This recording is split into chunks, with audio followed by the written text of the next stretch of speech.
This is the Mountainside Podcast, and joining us in studio for this episode is Jansen Asbill.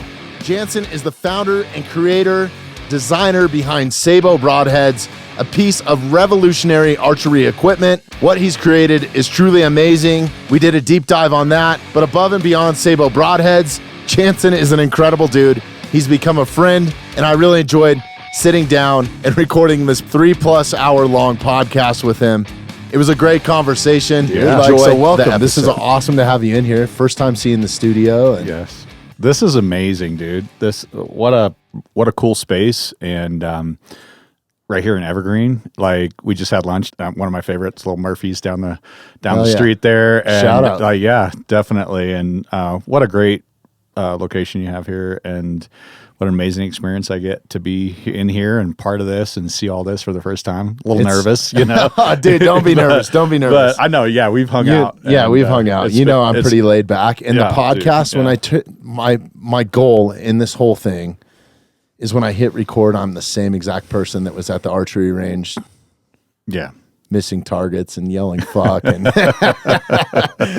you know, all that sort of stuff. I won't tell same at lunch. All right.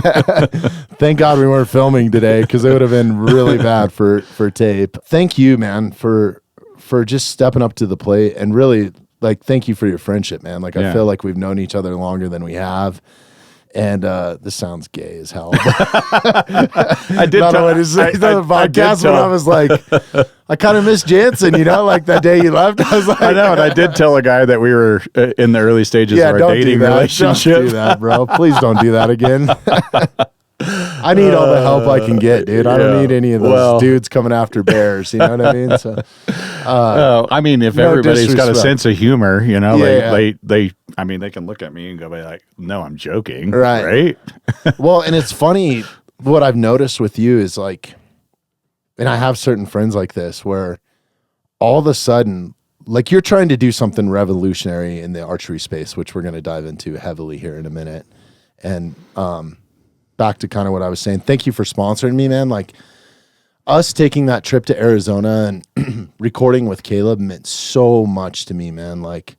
That's a guy that I hold, he's just been a good friend to me for multiple years. And to have good sponsorship, but not only that, you came with me too, and we had the best time. It was just it was fucking epic, man. Dude, it was so rad. It was a no-brainer. And I was like, you're like, hey, do you want to come? You want to sponsor this? And I got a better idea. Do you want to tag along with me? And I'm like, fuck yeah, let's go. So much fun. And just everything that we did, hanging out in the shop, hanging out with the boys, hanging out with Caleb. Shout out to Stick Sniper Archery. I'm repping it today and will be forever now. And just the staff, but then just the fun shit, shooting that 90-pound the bow. I wish I would have caught this on camera, so I'll say it now, but that bow is as old as I am, dude. It's fucking 45 years old. I know, that thing was ancient. Yeah. You must have shot that thing fucking 15 times, dude. Yeah, probably. Yeah. I did 4 rounds with it, and I think we had 3 or 4 arrows each round. So with fingers too, no less. I haven't shot fingers since I was a little kid, you know? Yeah, you're an all man, dude, because I gave up after the second one. Yeah, I was reigniting his shoulder injury. I was I had to figure out where that thing was hitting, and then I started grouping with that sucker. I know. That's what was crazy. I was like, I got this thing figured out. Let's roll. And the sights were the old grid. Go and watch the film. Between the podcast recording and shooting bows and then going to Caleb's and seeing his place and shooting at his place, we were at it for fucking 12 hours, which was rad. It was all day, man. So rad. So much shit you can't catch on tape, Jonathan. You know, fucking hate typing, dude. One-armed man. You know? My God. Just the humor. So everything was so rad, dude. So I need to cheers you, man. I got to pour one of these. So thank you, dude, for first off, right out of the gate for sponsoring that, because it meant so much to me. And I think it meant a lot to Caleb too, which was really cool. So cheers. Cheers. Thanks, brother. Well, I appreciate you. It's not bad, huh? It's pretty good. It's pretty good.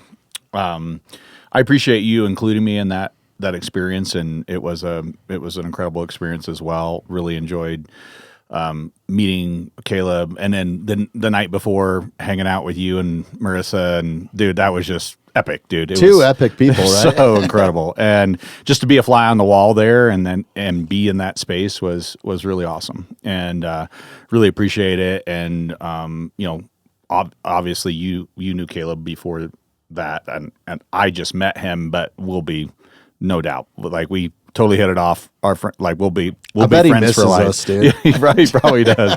We're on a group text. We won't tell anybody about that. Yeah, no, it was good, and I thank you so much for just letting me be a part of that. So that's always my goal here, and Yeah. I told you this is just like if everybody's winning, our sponsors, the guests, me, the audience. Yeah. Hopefully, at it's the a end of the win-win. day, I mean, and that's how I live my life too. Is win-win. it's super rad, man. It was so much fun. So I guess we can put that to bed now. So we Yeah. don't. But man, what a fucking crazy couple weeks that we've had. So much fun. And then, dude, thanks for murdering me today at American Bowman. Like, Okay, whatever. Well, I mean, yeah. Well, I mean, I think this is a good caveat right into because you and I have spent all this time together, but it was always about other people and other people were around. yeah. It's like I haven't really I've gotten little bits and pieces of your backstory, and there's I a know. lot to it. There is. Yeah. So I don't know what all you want to touch on, but my first question for you, like right out of the gate, that I don't think we've really talked about is, I think you told me, and correct me if I'm wrong, that you didn't really come from like a hunting background, like your grandpa hunted a little bit or something, right? And then like, how did you fall into archery, and then your journey to being like a professional shooter and like really chasing it, and now what you're doing in the engineering side of it, like it's fucking wild, dude. Well, yes, I did come actually from a hunting background. My dad did not hunt, but my grandfather did, and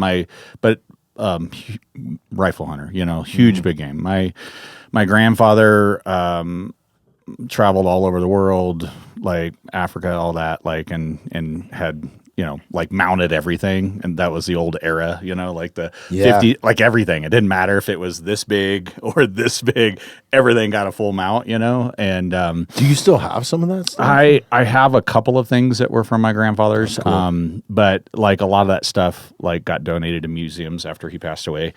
He had a huge collection. And I grew up in, North Central California, and I grew up on we call them ranches, but they're orchards, like almonds, peaches, and had free roam and all that. So that's kind of what I grew up on a ranch, grew up with horses, grew up in that kind of country style background. And my grandfather was always a hunter, and so I don't have any memories like that I can tell you when it started for me, other than like my mom asked me not too long ago, she goes, "You ever remember not loving being an outdoor, like being outside, just chasing and trapping?" And I said, "I don't ever remember not being that way." And so naturally, gun hunting family, bird hunt, all that kind of stuff. So grew up with guns, grew up with like very, very proficient and all of that stuff. Nobody in my family was into bow hunting.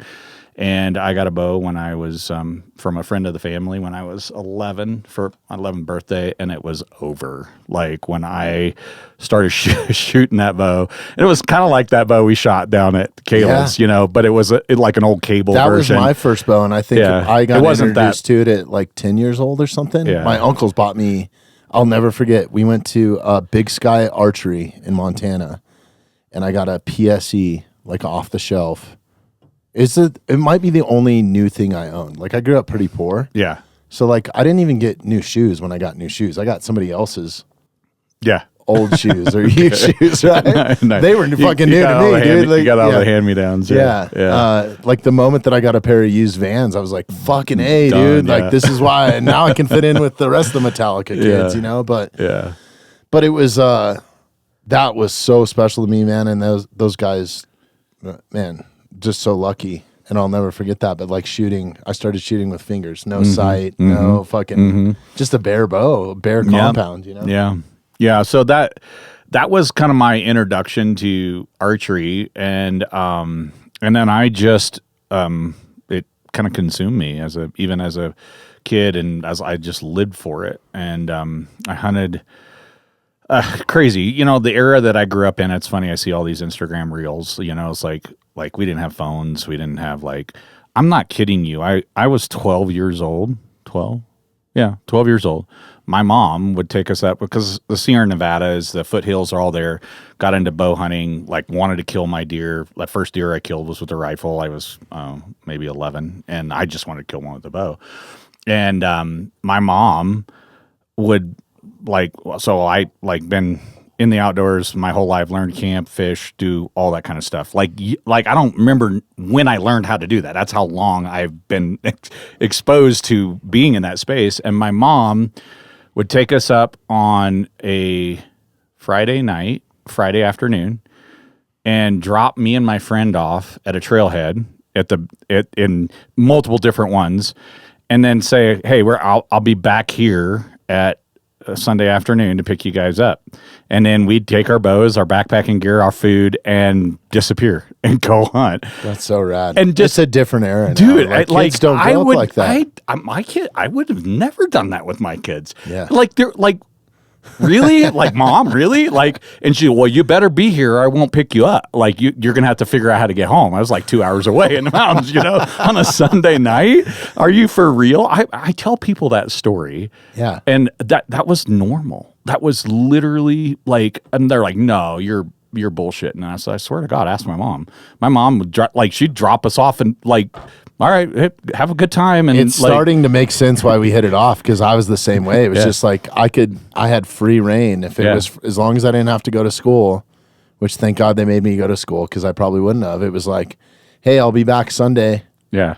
And we would just go camp, hike out of home. Yeah. Growing up here. So very similar. Yeah, it was crazy. So anyway, it's rad. That was my intro to archery and all that, and obviously continued all my life. I've been an avid bow hunter. Passion, I shoot year round, and that's where it started for me. I didn't start competing until probably much later on. It was in my early 30s, just because I shot my bow all the time, and then I found an outlet. I didn't realize I could go do that competitively. And I started down that route and was holy shit, this is why didn't I start doing this 20 years ago, And so that's, there's a lot more to it. I don't know. So I guess what was, because I think that this is always something, I remember my first big game animal, vividly, yeah, it's an impactful moment in a youth's life. And I think every kid should experience it, because it puts a value on a life. To watch something fucking die in front of you that's way bigger than you are and bleed out, and then you get into the field dressing process. Even though that I had been around it prior to that, it wasn't mine to take care of. It wasn't my responsibility. I wasn't the one, letting the arrow go.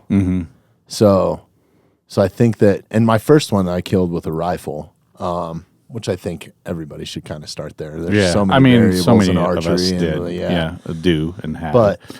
But yeah, it's a life lesson in itself, man. That I still get life lessons from it today. It puts a value on a life to me. So getting dropped off at the trailhead and stuff, what was the first time that you really remember, or maybe your first bow kill, or what was the most significant first hunting experience you had?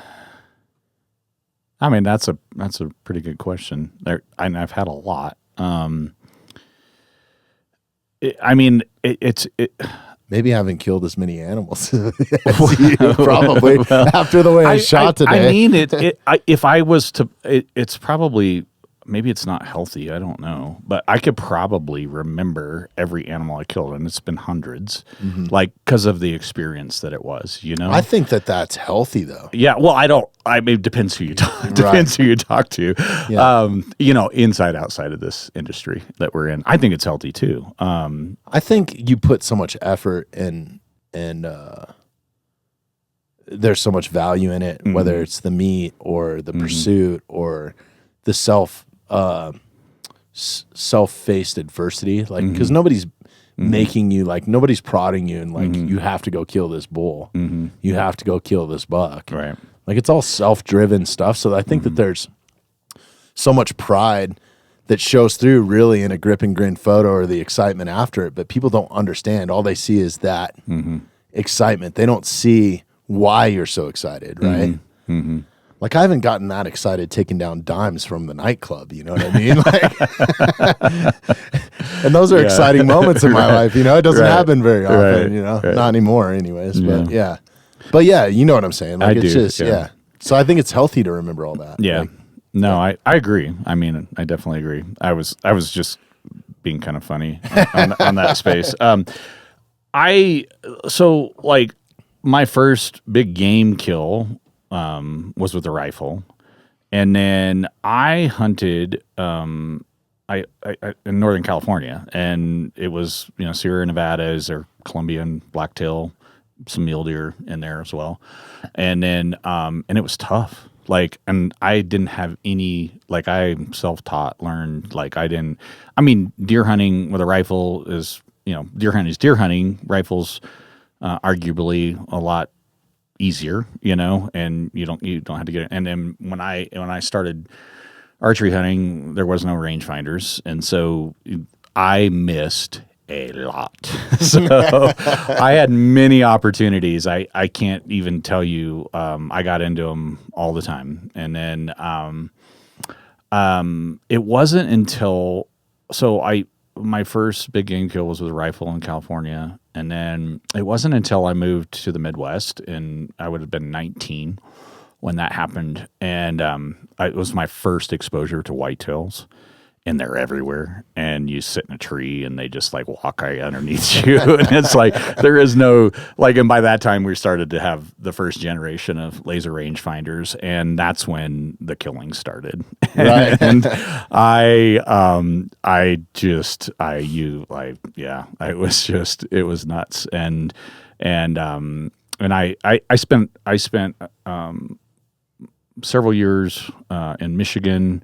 I lived there, hunted northern Michigan, hunted fishery, all that stuff. That's just outdoorsman's paradise. It's the next closest thing to Alaska here, and just, it was incredible, and just hunted my ass off and fished and lived off the land. And obviously I worked and did my job and had started a family and had all that stuff going on. But lived every moment that I could to be outside and hunting in pursuit of all of that. And I just, that's where it really started. And I've never shot an animal again with a rifle. Not that I wouldn't. I have nothing absolutely against that. My kids that was their first animals that they took. Was with a rifle,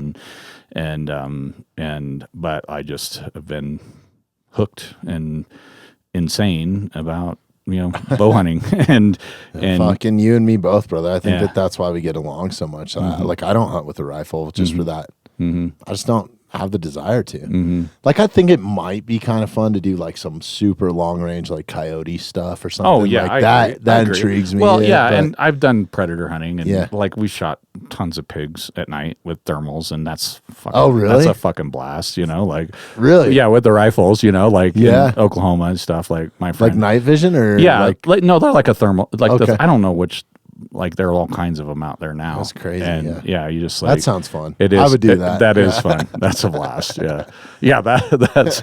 I mean, it's so crazy. Just like, I'm just so used to living in Colorado and hunting that way and regulated and with my bow and during daylight hours that never even crosses my mind. So you can do the pig hunting with your bows with thermals too. So you take they got an infrared red light, and you literally can walk right up to the pigs. You get the wind right, and you just gotta have somebody with you that's in front of you, and he's got the thermal scope, and so he sees the pig, and you're right behind him with your bow, and then he spots them, and then you step out and shoot the pig, and it's like as close as like. How do you see your sight at night? You have your light. You have a satellite, but when it's a spotlight, and the pigs they'll just like look.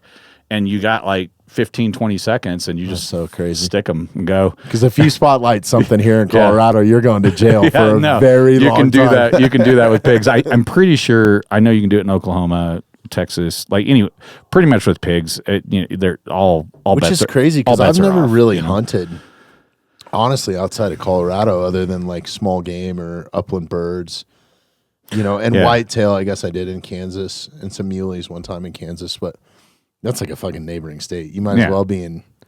I mean, really, you get out to the airport. I don't even consider that Colorado anymore. That's like fucking Nebraska or Kansas to me.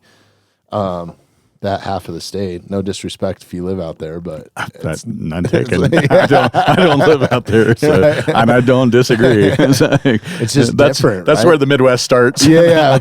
I say totally. I joke about it. I did hard time in the Midwest. Yeah, so, yeah. This John Denver's full of shit. I've never spent any time in jail, but I did hard time. So, yeah. Yeah, no, that's rad, man. Like, that's cool. I grew up very similar kind of way. A lot of self-teaching in there, but also I had uncles that kind of showed me that were bow hunters, like avid bow hunters, and still are today. And it's like something you either, I think it's something that you are truly, truly, truly passionate about, or you want absolutely nothing to do with it. Right. That's what I found. It's like most archers that I know are just like super passionate people. They're super driven. Or they're super particular about their bow and their setup, just like the guy that we met, Bob, today. Oh yeah, up there, and he just starts picking. They just start picking you apart. Why do you do this? Why do you do that? Right. Like, yeah. They're all little plus, he was an engineer. Yeah, you're right. He led with that too. So like, okay. Shout out to Bob. That's right. Made the podcast cut. That's right, Bob. Yeah. No. It's I just thought of this too because I have ADHD too, so my stuff goes in and out. Okay.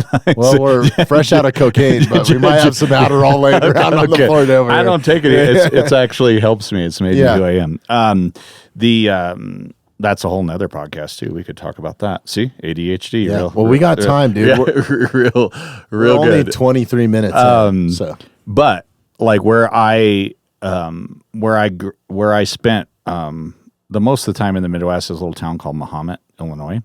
And all you guys out there that you can look it up, it's where PSE started. It's where Pete It's where Pete Shepley started PSE bows.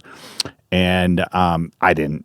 And they had just, when I moved there, they just moved to Arizona. But they had a huge presence there because obviously he started that. And that was my first, like, what I call my first brand bow that I bought was a PSE, and I bought it in Mahomet, Illinois, where PSE started. So little site, and the little building he started in is maybe like twice the size of your studio here, and it's kind of crazy, That's fucking cool. Huge ass, bow manufacturing company. Yeah, they make good bows too, and came right out of there. So I met Pete many times. So I used to shoot for them. I shot for them 1 year. I didn't meet him in that space, but yeah. So I guess, did you have like any sort of mentorship in archery, or did you watch any like Fred Bear films or like? Oh yeah, I never grew up that way. It was more reading. Oh really? In my era, yeah. Like there wasn't right. You're not gonna get the VHS tape of Fred Bear right at the Hunt Expo or whatever. Yeah, exactly. That's the only place you could. I mean, it was like hunting magazines were like huge. I had stacks of them. Yeah. Probably yes, Fred Bear for sure. But Fred Bear was probably a bit before my gen, even. But it was Chuck Adams. Was like huge. And. That was like he was a writer, but he was an avid bow hunter and went all over the place and I don't even know where he went. I mean, eventually he aged out, but and I would say those were probably like influences with, oh my God, this is so cool. I want to go hunt this place. Or I want to hunt that animal and do this and all that. And yeah, so I mean, to have somebody directly like mentoring me, that really didn't come till later, after I had kind of self-taught myself and been in that space. And you kind of, when you're pursuing what you're passionate about and you're in that, and we've talked about this before, like it's magnetism, you meet the people that you need to meet in that time in your life and space, and because you have the same you're interested in the same things, and they mentor you, and you know, or that opportunity presents itself. And I would say in whitetail hunting, there's a guy, and he's out there now too, and was the most incredible, knew more things about whitetails than anybody I've ever met. And I just like gravitated to him, said like, hey, like, how do I like learn about this? And this is my time in Illinois. And his name is Mark Wimpy. And shout out to Mark. Shout out. I was just really blessed. He was part of several different hunting shows at the time. He was a pro staffer, and Mark is like, to this day, is probably one of the most knowledgeable hunters, like archery, like hunters in general, but like was just a phenomenal whitetail hunter. Dude, like killed monsters, managed properties, do more than I've ever met anybody knows stuff. And I had the privilege to shadow with him, and I filmed a bunch of hunts with him for several years and hunted with him. And then, you know, obviously then I got in front of a camera too, and had some opportunities in my past with different hunting shows, and been a part of a few different things. And I learned a lot from him, like hunting whitetails. I mean, this dude has like a wall full 200-inch plus whitetails. That's and badass. legit, like this guy, like, and like you did it exactly the way he told you. And that was just from you cold calling him or something? Or well, like, no, we met. I think Mark and I connected. I can't remember, but it was through like what I was saying. Like we're like it might have been at a whitetail banquets dinner or something like that. Gotcha. And we just met and became friends, you know. And Mark's a few years older than me. He might be 10 years older than me. And we just, and I was it was just.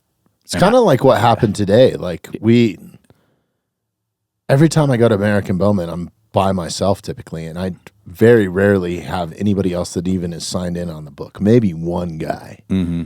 And there were so many people up there today, and we just met another guy Mm-hmm. on the course after shooting off like a 50-foot cliff. Here comes Sam Westfall with Archery in Motion, Mm-hmm. Yeah. you know, like pulling Right. up in a side-by-side, which I Right. never see. And I just happened to have you. I was like, great, Yeah. two archery industry guys. I Right. put you guys together Right. instantly. Yeah. Right. No, it's kind of funny. Like So yeah, and I'm trying to think, and Mark would have to like remind me, because so what happens is like you live in this small community, and I lived in this Midwest community, and I started managing people's property for trophy whitetail. You know, like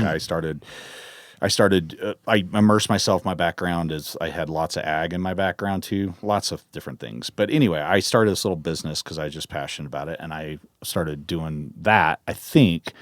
And that's when I met Mark, because you start to get this name, and then I started killing monsters, like monsters. And then everybody like, we talked about this earlier too. I mean, it's a dick measuring contest a lot of times. Oh, the hunting industry for sure. And especially in a small town, Midwest, Illinois. Illinois is infamous for giant whitetails. Mm-hmm. Well, how did he kill 2 monsters in a season? You know, it's just like, well, because I fucking put the work in. You know, like I knew these deer from June on 2 years before. Well, and I mean, the whitetail industry, for people that don't know either, it's like you almost kind of cultivate and grow those bucks and manage the property 100%. 100%. Right? Like by what you're feeding them, and like guys spend money on feeding deer so they can shoot a big one, right? Yes. You develop food plots. Now we weren't able to, Illinois still doesn't do baiting, so you couldn't feed them. So you had to have food plots. You had to grow that. You had to, you manage them, and you knew these deer from the time they were little button bucks on, you know, when they start developing antlers, then you start to name them. And then they all have names, and you know them. They have personalities. It's crazy, and it's just time spent like in the off season doing that. And it's not that guys. I know lots of guys that didn't do any of that shit, and then like smoke a cigarette, climb up in a tree, and smack a 200-incher that 5 of us have been chasing for 2 years, 3 years. There is some luck involved. No, there is. It does happen, but the more times when there's consistency involved in somebody's success in hunting, and I don't.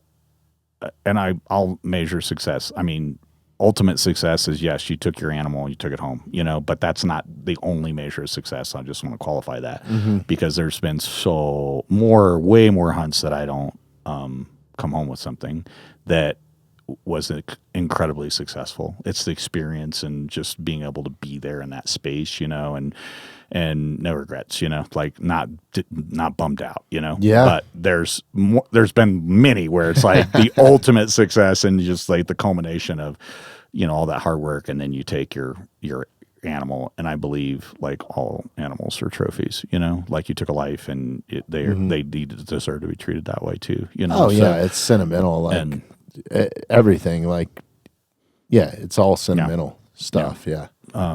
So anyway, somewhere in that time frame is when like people locally start talking, and Mark lived locally. He lived like 15 minutes away. And so you start like, hey, you need to meet this guy, blah, blah, blah. It's like he kills big deer too. And I'm like, oh, he does kill big deer, and then you just start like, hey, what do you do? How do you do it? And Mark is a pretty humble guy too, so he didn't really, talk about it much. And, so it's just, he just let this. You got to pry it out of him. He just let his wall show. That was like, holy shit. Like what? It's like, yeah. So anyway, and that's where it started. And then just lots of other great people along the way. As I have, just pursued this passion of mine, it's just like you and me meeting, and just, it's been in the pursuit of me doing my Broadhead company is why I met you, and the connections with all that. It's crazy. I bet you didn't think I was that much of an archery freak, right? Like, I'm a fanatic, but like it doesn't really bleed through on the podcast because I've been bashed so much by like the hunting industry. I guess it's like, all right. So I'm going to be perfectly honest with you. I keep my head down, and I don't give a shit what's going on out here with this person, that person, who's the personality in the outdoor industry. That's why I like you. Like I just do, like I do this because I love it. Yeah. And I'm blessed because now I have a business that's in it, and I wouldn't even be here if it was something that wasn't different or wasn't so much better than what was like out there. Yeah, but you and I would still have the same connection though, I think. We would, and that's my point is like, so like I'm bad at this, and I know that like I'm getting better because you've asked me like, hey, do you know this guy? And I'm like, oh, I don't know that guy. Yeah. And I'm like, I just want to fucking go hunt, and I don't, and I'll film it, and I'll do all that shit, and I'll share it, and if anybody wants to watch it, fine, watch it. If you don't want to watch it, I don't give a shit. I'm not doing this for anybody but me, and like pursuing what I'm passionate about and learning from that pursuit, and it takes me into so many different That's where areas, I hold hunting too. Yeah. I think that I hold it in the same exact way. That's why I don't film hunts. Doesn't mean that we won't. Like if you, me, and Caleb go hunting, like we were talking about, like maybe we'll. Which I'm working on that too, by the way. Okay, cool. Let's fucking go, dude. Let's go. If you're not checking out the Mountainside Podcast on YouTube, you absolutely should be. If you like the content that we create here and you want to help support the podcast, please take a moment, subscribe to us on YouTube, and hit that notification bell. But it's just something that's like personal, intimate to me that I value, and I think the moment that you throw a camera in anything, whether it's this conversation or whatever, it does change it a little bit. Like the podcasting is very easy because this is a good environment. It's easy to hang out. Yeah. It's like, I don't even know there's a camera here. Yeah. Like I'm just so I'm really immersed in this. There's not this conversation. So it's like, and cameras don't bother me. So anyway, there's only 7,000 people listening right now. Okay. Yeah. Not to make you more nervous. I'm not afraid of cameras, but this podcasting space doesn't feel the same. I guess when you're like today, just the little promo that we were shooting for SABO. Yeah. I fucked up. You know what I mean? Like, I fucked up. I said some stupid shit.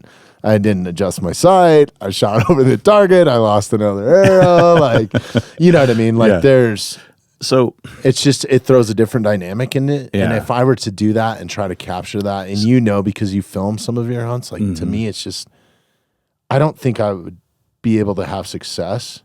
But I also like being in that moment and not having to worry about anything else. Or like, I've had stuff like, I was very, very passionate about music from an early age, like 3rd grade, dude, like music fanatic. And then after being in the industry, like we were talking about, kind of never meet your heroes, like never, that sort of type of saying. And now it's like to go to a concert, man, it better be fucking epic. I better have backstage passes. Like I better, like I don't want to deal. I want to tag along with you. Right. Like, but I don't go to that many. I went to one concert this year. Yeah. You know, where I wasn't getting paid, like going as like a patron or, you know, but it ruined it for me. It's like, I've had some opportunities to go to work for the UFC. And I love that sport so much. I'm just like, it's going to ruin it for me. I can't do it. I can't do it. I feel the same way about hunting is what I'm getting at. Like, it would just ruin it for me. I understand that very well, you know, and without, I know exactly what you're saying. And what the filming part of it, and this is what I'll tell you about it, and this kind of a good, it was like I had that moment where it's like when you brought it in, my ADD grabbed it. I was like, I want to talk about that for a second. When I started filming, filming for Mark, filming for Mark, and then I filmed and did a little bit with Levi Morgan when he first started his TV show and was a part of that. And that was a great experience as well. And then I was in front of the camera, and then I started filming my own hunts, and it was a whole new challenge because, and then I'll tell you a little bit about yeah, you got to tell some of these stories because some of the shit you've told me is wild. All right, dude. So some of the filming stuff. All right, so this is why I'm an HR nightmare. Like I'm not allowed to be the CEO of my company because I just I've been told I'm not allowed to be. Like when this company takes off and it's super successful, you're just you're a manager behind. You're the guy that puts the broadheads I'm a manager together. behind the scenes, and I can't be out in front. Like I can be. Like I'm definitely going to film hunts, but it was a whole new challenge for me because I self-filmed a lot of my hunts, and I've got some incredible self-filmed hunts. I got so many archived stuff. I filmed everything, and I figured that shit out, dude. I carried all my camera gear, I carried all my bow stuff, I carried all of my shit, you know, and then had multiple when multiple cameras started coming out, started doing multiple stuff, put cameras on my bows. I made fixtures for stuff, and it was just a whole new challenge because if you think bow hunting is difficult and having a success, now you try bow hunting and filming it yourself on top of that and capturing all that shit. It was a whole new challenge for me. How much failure did you have in that? Oh, I have missed and not shot some giant, this was mostly whitetail.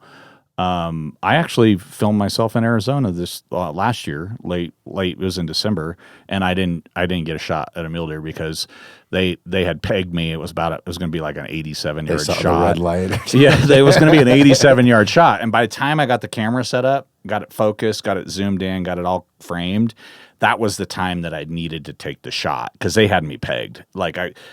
Dude, Arizona's wild. Like hunting in, it's like I don't think people realize how hard it is until you've tried it. Man. And it is splitting hairs. It was so freaking dry. These animals would hear me from 250 yards away. Dude, I'm not kidding you. It was so frustrating.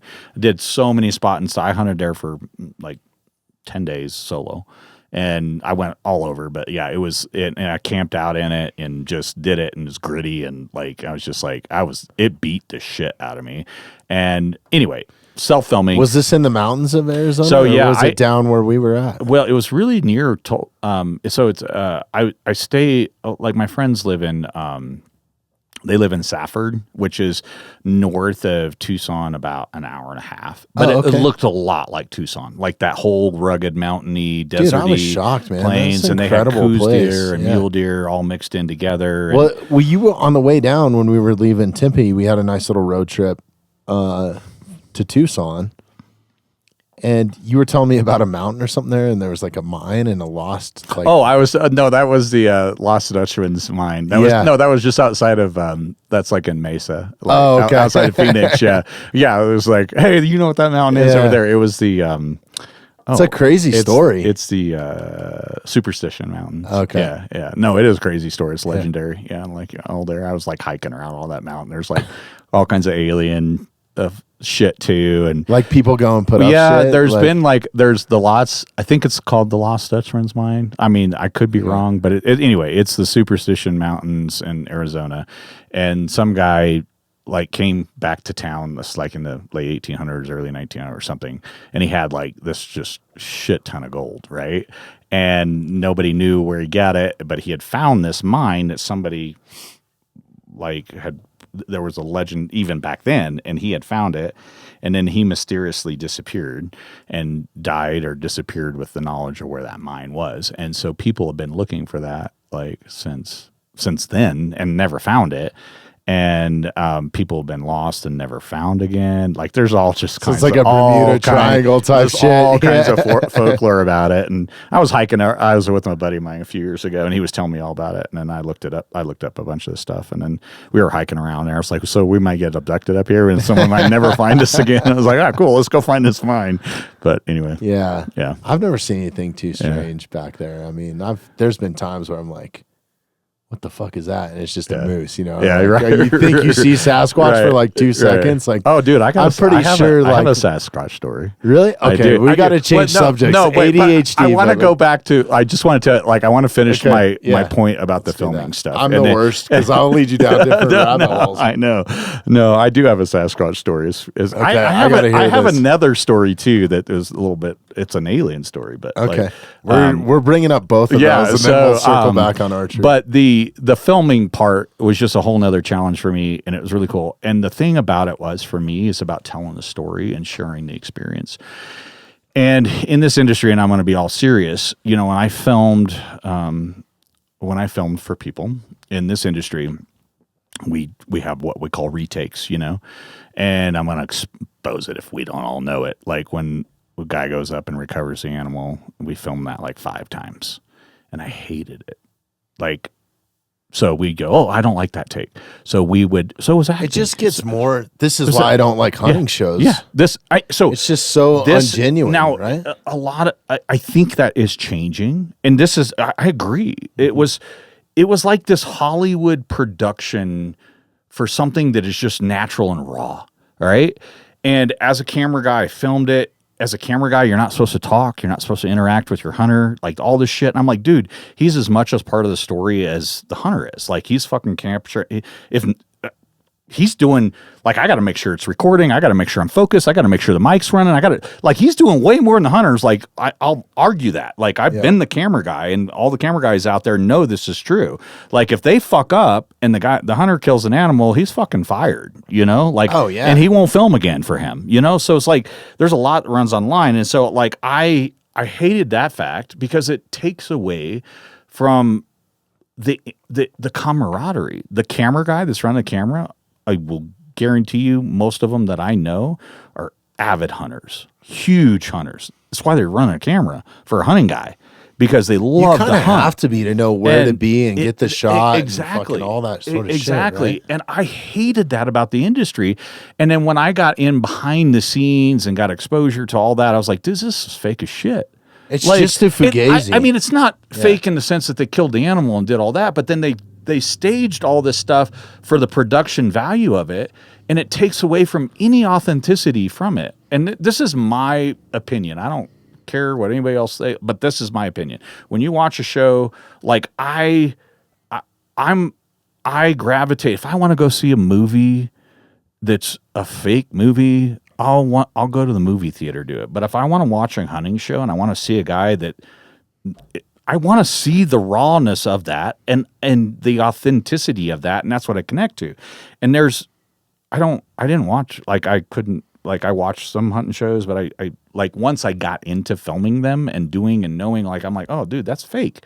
And so one of the things when I started filming for myself, and anybody that films with me, if I'm not filming my own hunt, if somebody else is filming for me, we don't do retakes. You get it as it is, my recovery, my shot, my everything. And I don't care if it's fucking shitty, stumbles, it's dropping all over the place or whatever. Let's go. I want that. I want the authenticity. I want that. I want you to see the moment because it's real for me. Mm-hmm. And we're going to do the recovery. And if you're not rolling fine, you're not going to, like, you know what I'm saying? If we don't capture that first recovery when I go to the animal, done. it's done. I won't do it. I'll put the film on there, just won't have the recovery on it. Yeah. I want I want people to see the real experience as I experience it. And that for me is what filming's about. And I love that part of it. And I had the most incredible this last season. So I got out of it. I hadn't done it forever. Like I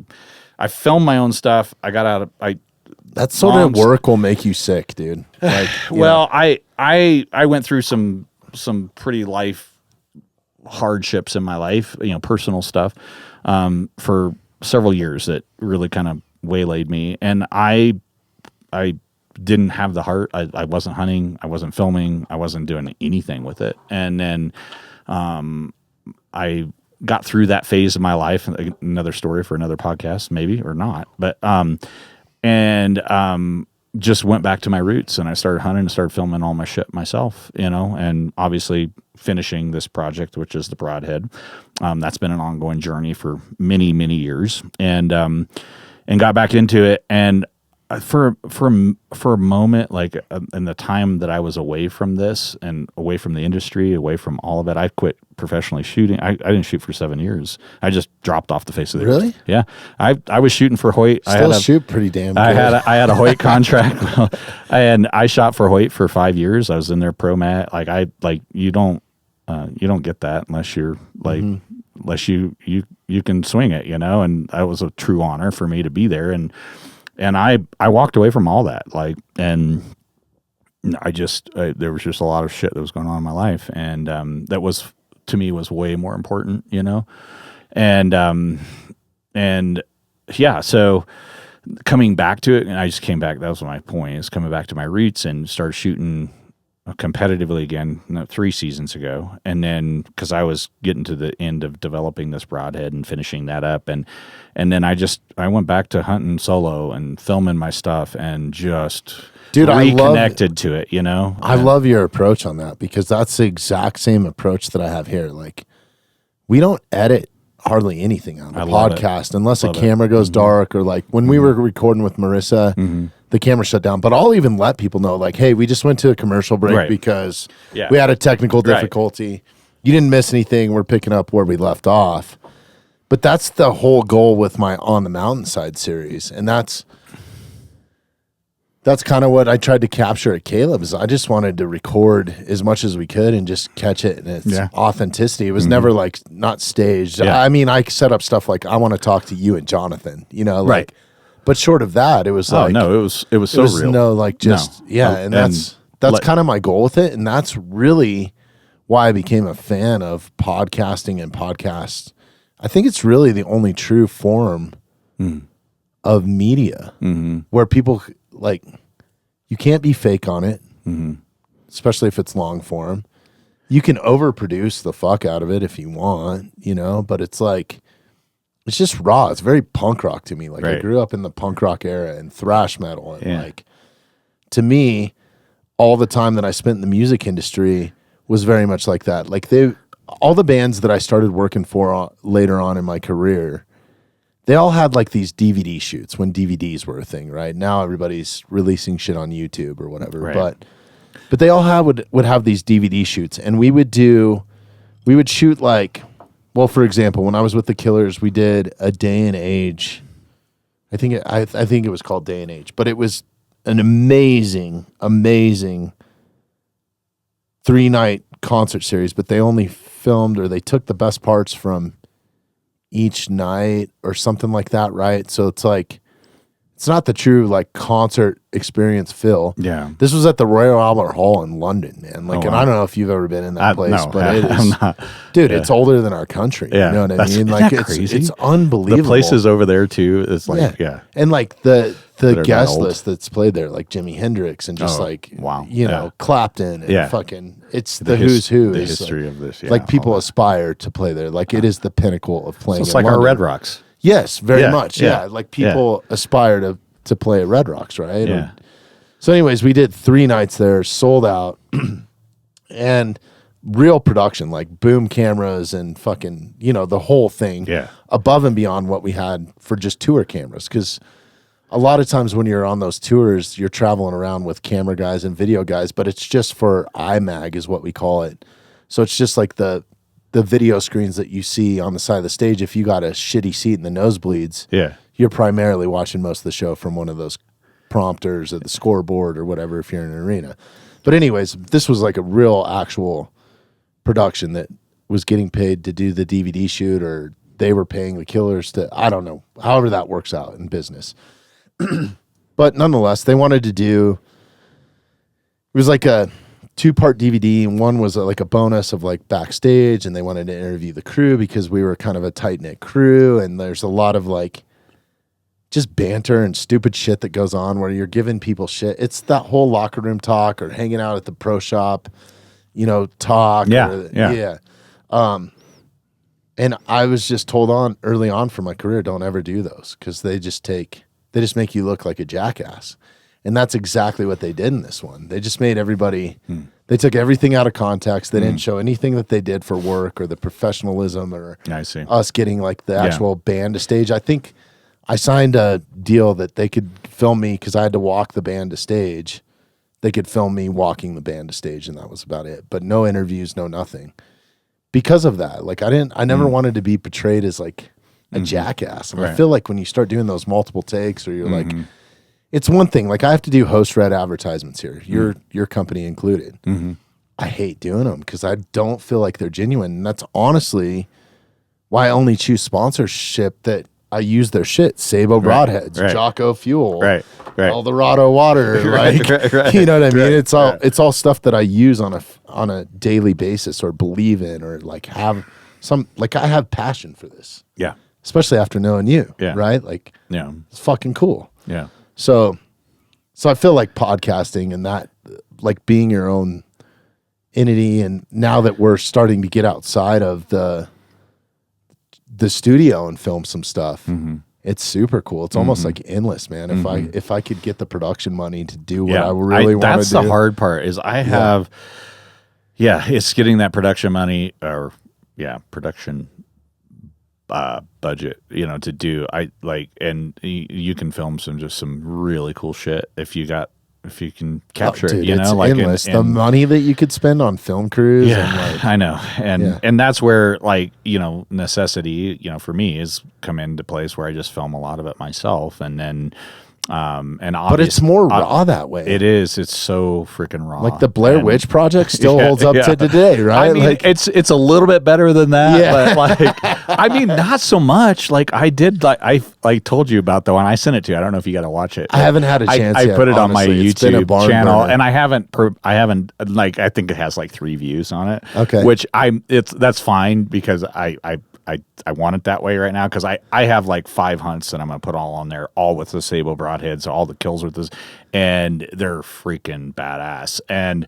But that particular mule deer hunt was I shot it all off my cell phone. I should have watched it before because I was just gonna go out and do I just did a quick scout. I was getting ready to leave to go to Arizona. I had a Colorado tag. I got a Unit 1, which is a Eastern Plains don't say that tag. On here. Well, you want me to bleep out the unit? Yeah, you can bleep out the unit, but good luck. It's all private land, so you got to know people, and I know people. So fuck off. So I just was like, I was actually working on Broadhead shit, and then I was like, I'm stuck in my basement. Like, why am I doing that? I got a tag. I'm gonna go. Like, it's funny trying to develop a hunting product takes you out of the field, right? Dude, I have asked myself, like, why did you decide to do this?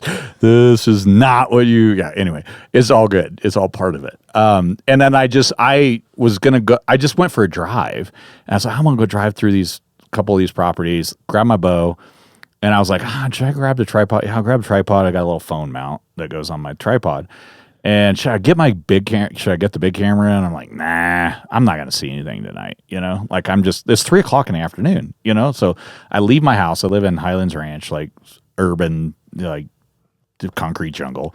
And I drive, 30 minutes and I'm out in Eastern Plains. Like it's that quick. And the first property I drove by, there's a buck chasing does. And I was like, oh shit, it's on, and I want to film and I want to get stuff for the Broadhead. And I just like made it all happen. And I filmed that entire thing from my cell phone, like front camera, back camera, zoomed it in, did it. Dude, it came out so crazy. I haven't watched it. Yeah, it was like, I was stunned. I'm like, holy shit. What is do you know the name of the YouTube it's channel? SABO. It's SABO's Waypoint to the Wild is my YouTube channel.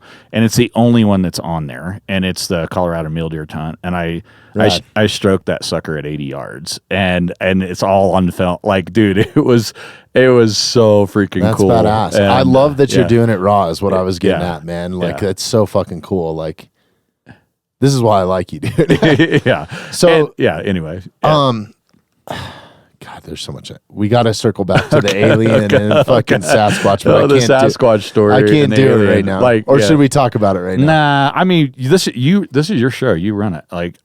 Let's talk about it real quick. You might have to have me on a few times. Oh, dude. Yeah. Well, welcome to the community. Like, people don't know what they're signing up for when they're like, yeah, I'll be a guest. Dude, it's like, dude, I'm gonna ask you at least once a year to come on or whatever. But I got a feeling you and I are going to be doing a lot together. I have that same feeling. Like, if it wasn't, like I said, for you, like we wouldn't have been able to afford, maybe one of the other sponsorships would have stepped up to the plate, but we wouldn't have been able to afford to go down and film what we did with Caleb and do these like on location stuff. And like, I'm very much like, I appreciate that rawness.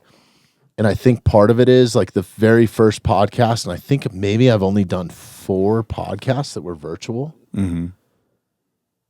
I don't know. It might've been more than that, but I think it was 4 that I just won't do them anymore because it's not the same. It's not the same. Like sitting in a room with somebody is totally different than like, trying to talk to him through a computer and it's wild. Yeah, and no, I totally agree. Yeah, so I really appreciate that, man. It's fucking cool, and I'm gonna try to do more of it. So I got a feeling you and I are gonna be doing more of that sort of stuff. Yeah, But yeah, let's dive into this. Let's dive into the Sasquatch story real quick. Oh, okay. And you're gonna come back on, but. And then I want to talk about long range hunting because I think it's something. I love that. Yeah. Okay, well, let's talk about that. I'm pretty afterwards. opinionated about that. So you keep me in line, I'll keep you in line. Yeah, no, I love that. Yeah. All right, so the Sasquatch story. I've always wondered about Sasquatch. Like there's too many people that see something, so I know there's something. I don't know what that something is. I'm a spiritual person too, so I don't know if it's like a different realm. I don't know, like because we should have found one by now, right? Like or at least bones of it or something. Yeah, right. But there's just too many encounters, like, and historically speaking, all over the world, right? It's like, it's not just here, it's everywhere. You got the abominable snowman, you got all these, and for centuries, legends and talks about it. So it's a real thing, right? Mm-hmm. So I've always wanted to like see one, encounter one. And I thought, well, would I shoot it? Like, fuck no. Like, if as long as it's not fucking bothering me, I'll be like, ooh, what's your intention? Whatever. Right. Then I might shoot it, but I think it'd be super cool just to watch one. Like that's like to me, I'm like, dude, I want to check this thing out. I don't want to be the first one to kill one. They'll put me in jail. Right. Like, I don't think that's going to work out in my favor either. And I wouldn't want to kill one either. What if it's like some weird variation of a hairy person, I don't know, like, so anyway, what would you do, man? That's crazy. What I've you've legitimately thought about this. I have been like, where I go is so freaking remote, and I go by myself and I hunt by myself, and I am in, and my kids just made me like start carrying a GPS with me like last year. So like, Dad, you need to have this. We'd never find you. And I'm like, yeah, you're right. You would never find me. Yeah. So like I would. And your kids hunt, right? So like, yeah, my kids hunt. Yeah. All my kids are adults now. Yeah. So, but they're always like, where were you like for the last 3 weeks? And I was like, I was here and here and here, and I had no service. So anyway, I went into this, and it was here in Colorado, and I grew up in California, so like the Bigfoot stuff was huge out there, like Shasta and like the Patterson films and all that shit. I know all that stuff from a kid, and been fascinated with it. And I have met a couple more whiskey. Yeah, okay. I have met. Duh. Like, You ask me any more stupid questions, I'm fucking out of here. yeah, no, that's all good. That's awesome. So I've legit thought about it. I have met several people that have actually had encounters. I met a guy in Minnesota that had an encounter. I actually killed a bear in Minnesota out of a tree stand they called the Sasquatch stand. And there was a guy that came in there, hunted it. A Sasquatch came into the bait barrel, looked up at him in the tree stand, and dumped the bait barrel in front of him, picked out all the shit that he wanted, put it in his arms, looked back up at the tree stand, and walked out of the woods. What the fuck? This is a story of me. I'm like, oh shit, man, I got to see a Sasquatch tonight. Okay, my first question is, what was your first question to him? Like, I was like, I would ask him if, like, were you taking mushrooms or like? Well, no, this hunter, no. So it was a guide that told us the story. The guy, the outfitter that owned, that was the bear hunting outfitter. He told us the story. He said, I don't believe in this shit, but this was, I believe, was a legitimate experience this guy had. Wow. And he said the guy was here for a 7-day hunt. He did not kill a bear. That was the first night of his hunt. Told us the story, packed his shit up, and he left, and he never came back. And he said, so pretty sure the guy saw something. And he said the barrel was empty.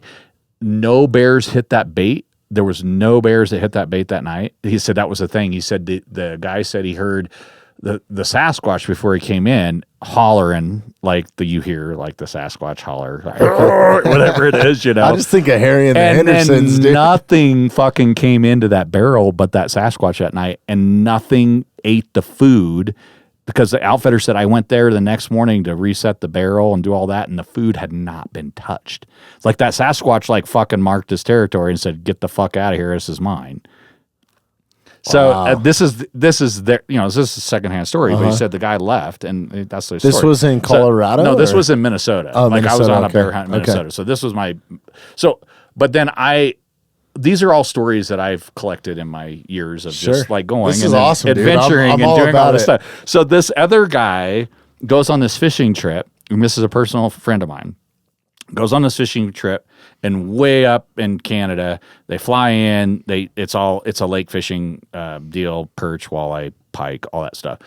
And he said there was 5 or 6 of them. And they were staying at this fish cabin on this peninsula that went out on an island.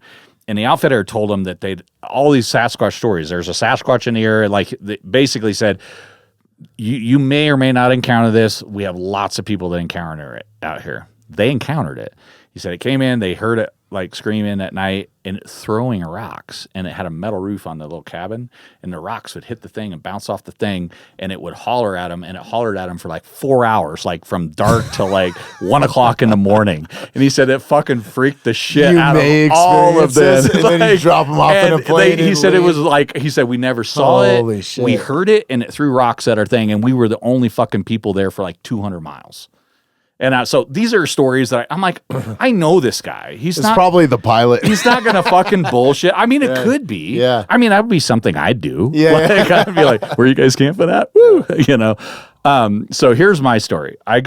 This was probably, I hunted my whole life and never counted. So hearing those firsthand stories, though, makes you a believer, especially like if you trust somebody that's telling you. That's what I'm saying. Is like, and then you hear all the, you watch all the Sasquatch movies and films and all, documentaries and all that, whatever, History Channel did a bunch of those like years ago.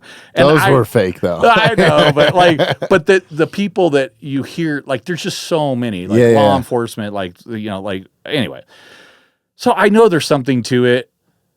If nothing less, it entertains my brain for a while, And then I'm out here. Too, I'm out here, and I'm like, what if I ever, like I'm still going out there, I want to see one so bad, but I don't want to see one. You know what I mean? Like, all right, so I go into this canyon. Now, this is in Colorado. It's about 3 years ago. And this is the first time I've ever personally experienced anything. Didn't see it, so I couldn't tell you what it was. Like, I really couldn't. I've heard some identifiable, like a fox, and make some really crazy sounds. It sounds like a witch on a broom cursing. Yeah, mountain lions through the night. too. Mountain man. lions do some never really. Heard a mountain lion? It sounds like an old lady dying. They make some. Their animals can do some really crazy shit sound wise, and I've heard, I think I've heard it pretty much everything. And so as a hunter, and this is a real thing for me, is a sixth sense, right? Like I have it. Like when you immerse yourself in the thing, and a lot of hunters do. Like you experience. I've talked about this when you're, especially like when you're in society and you're like doing your everyday life, it's like dull. But when you put yourself in the wilderness and the longer you're out there, it's like you become in tune. Like you can with tell the wild. Like right? my mountain lion experiences I've always had. Yes. I never would have saw it if I didn't think like I feel like something's over there. So you know what I mean? It's real. Yeah. It really is real. I've experienced it many times. Same thing. Mountain lions, like all that, like that same kind of thing. And so especially I notice the longer I'm in the wild, like the more in tune I become with it. You know, like you hear all these different sounds. I'm like, what's that? You get used to it. You become wild. You know, like and you know, I'm a predator, but like at the same time, I could be prey as well. About it with you know, Ryan McGuire, like you don't really like. It takes me 3 days. Like I know this for a fact. 3 days to be really in tune. Mm-hmm. And that's like not even going to a base camp, like no radio interaction, no, like it takes me 3 days to like clear my mind. And then I feel like that first 3 days, I become a better hunter after that first 3 days because now I'm really keyed into to everything I'm looking for. Right? Yeah. It's true. It's true. And and so I had been hunting for a couple of days, and then I decided to drop into this really remote canyon, and I was in kind of northwest Colorado, and I was debating, and the elk were screaming down in this canyon. I'm like, fuck, and it's like 2,200 feet down to the bottom of this canyon, you know. And I've been down there before, you know, but it's like brutal. Like I knew like, if I kill, like here's how brutal it is, like. There's ghost camps down there where the guys left their hunting camps in there, like spiked in camps, because they killed something, packed it out, and they didn't go back for their camp. Because there's one way in and one way out. And like for us humans, I mean, the elk like are supernatural. They just freaking go crazy. Yeah. Like, and I literally watched an elk go out of the bottom of this canyon. After I've fucking blew it, and they went up and out the top rim in like 3 minutes. I'm like, dude, that would have taken me 3 hours to get up to the top of that thing, you know? So I'd hunted all around this down in this canyon. There's like, that's why they're there. They get pushed down there. It's public hunting, all of it is. And you know, they'll crisscross. Do not give this game unit. I'm not. Like dude, it is not for the faint of heart. Like you got to be fucking in shape, and like you got to get it. You got to be able to get it because it won't happen. So I could even tell the unit and tell the location, and it's brutal. Yeah. But you'll kill an elk. Like every time I got in there, I killed an elk. So I don't want to go in the canyon. I maybe before this time. I'm sorry to interrupt you, but Sasquatch story. Well, I know it's a Sasquatch story, but is this also where the world class 5x5? No, that was a different area. Oh, okay, all right, just had to ask. Yeah. The world that was a whole nother. That'll area. be another podcast story. That came from a different area. Sorry, and that was tough, but that was not like this area is here. So anyway, I debated. I was like, all right, fine, I'm going to drop into the canyon. So, and there's no service here. Like you don't have nothing, you know, I just leave my phone. Well, I'll take my phone with me because I'm taking pictures and filming, but I can't talk to anybody. So I get down into the bottom of the canyon. Of course, elk are screaming like just all over, you know, like I get down there late afternoon, do a little bit of, I didn't hard hunt, but I was just kind of locating where I was gonna get started in the morning and set up my little spike camp right by a creek down the bottom, down this dark timber. And dark, had a MRE and got in my tent and woke up at like 9:30 at night, and something was throwing shit at my tent. So that's how it started. And I I wake up and like all the hairs on my body are standing up. I'm asleep. I don't know. It gets dark at late September probably, and it's dark at 7:30. This is crazy because right? like no animals throw shit. No, Like maybe when they're digging or something like this. All right. I'm getting like my hair is standing up right now. Yeah. This is why. So I wake up and I'm in a little 2-man tent. I got I got a sidearm, you know, I got like a 9mm or whatever. And I always have that like right here, you know, and I wake up and I don't hear the shit hitting my tent first. All right. So I wake up and I'm got goosebumps all over my body. Every hair in my body is standing up. So that's Sixth Sense. And I'm like, ooh, shit. And then all of a sudden something goes, it probably hit my tent earlier and it woke me up, you know? That's why I woke up, you know? And then I was like, what the fuck? Did I just hear what? And then I get goosebumps all over. And all of a sudden it goes, again, a stick hits. And it hits on like inside, like near my tent, but doesn't hit my tent. And then a rock, like a little rock, there's just like a pebble, like off my tent, off my tent, off my tent. And I was like, I yell, I'm like, what the fuck? Like, what the fuck? Who's out there? You know? And I'm like, there's no people down here. I already know. I'm like, holy shit. I'm like, and it stops. And so you racked around. Oh, I was already in. It was already in. I was just getting ready to like silhouette. Little press check. I'm going to shoot through the tent canopy. I don't give a fuck. You know, like if it's a person, I yelled just in case it's a person and you're fucking with me, I'm going to fucking kill you. Yeah. And then it stopped.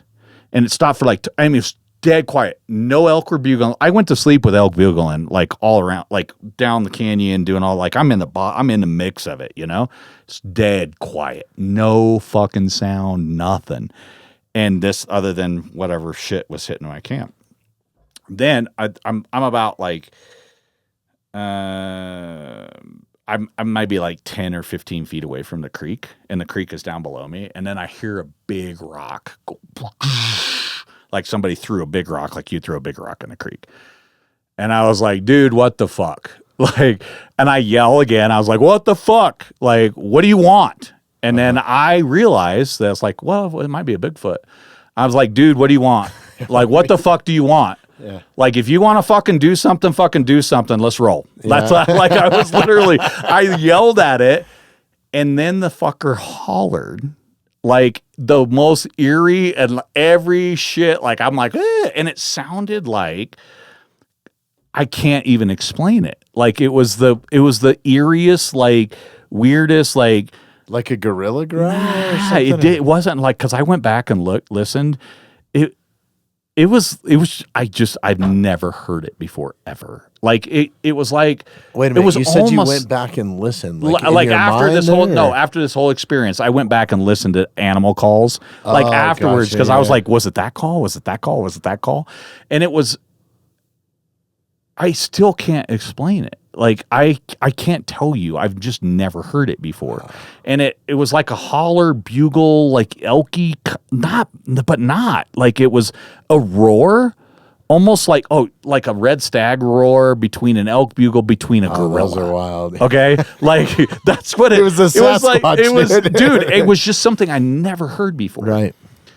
And then it, like, when I yelled and I literally was like, oh fuck, I'm like, here we go. We're going to roll. I'm going to die tonight, you know? And and then I was not afraid. Like I literally was just like, all right, you know? And when I wasn't afraid, it started hollering at me, and it would holler over here. And then it would, like, 5 minutes later, it would holler back here. And then I'd hear shit get thrown, not at my tent again. It was just throwing it in the woods.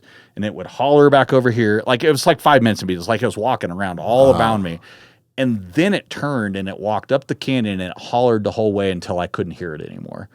And then I was like, it was done. Like, and I rolled over, went to sleep, and there wasn't a fucking elk in that entire canyon the next day. Not a single one. They bumped out. They were gone. I don't know if I bumped them out or they were gone. That's a trip, dude. I hunted the next morning, and no bugle, like they were screaming when I went down in there, and I set up. They were screaming when I went to sleep, and then, excuse me, and then nothing. They were gone, And then I just like packed my shit up and got out of there. And then I killed a bull up on the top. They were all up on top, you know. And I was like, "That dude, I don't know what the fuck that was. I'm pretty sure it was a Sasquatch." So that's my one and only Sasquatch crazy, story. dude. So yeah. Yeah, And I was by wild. myself, so I can't like nobody can authenticate that. But anyway, yeah.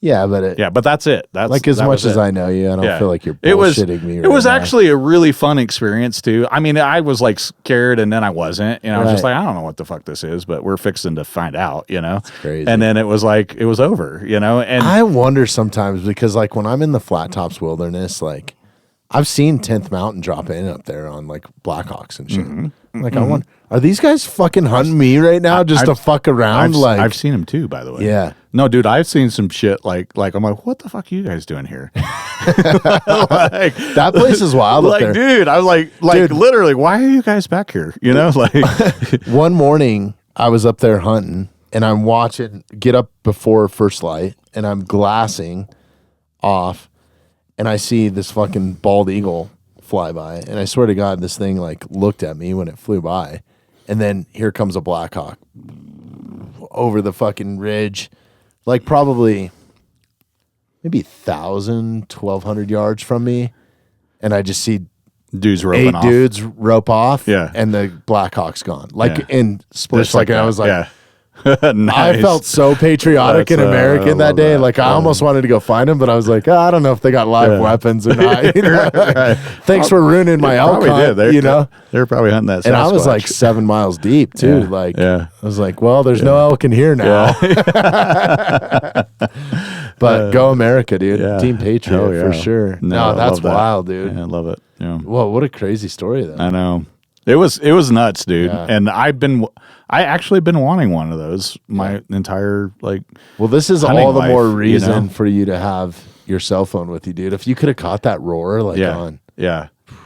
I didn't film any of that either. Yeah. Well, it was like it was all that in the moment, and I didn't even think about it. You know, it was Yeah. just like it was just happening. You know, and I was just like, "Fuck, I'm gonna." Yeah, dumbasses pull out their camera and get hit by a train or whatever. Exactly. Right? Like, Yeah, I it's pulled like- out my gun. I was like, "All right, we gonna fucking do this or what?" You know, like it's like, "All right, do your worst. Whatever you're gonna fucking do tonight, let's do it." You know, That's wild, dude. yeah. So All right, anyway. so do we save, dude? No, I wonder sometimes, man. Like, because I've never had an experience like that. Like, I've had it with lions and bears and Yeah. predators, but I know what things it you is. know, you're Yeah. right? Yeah.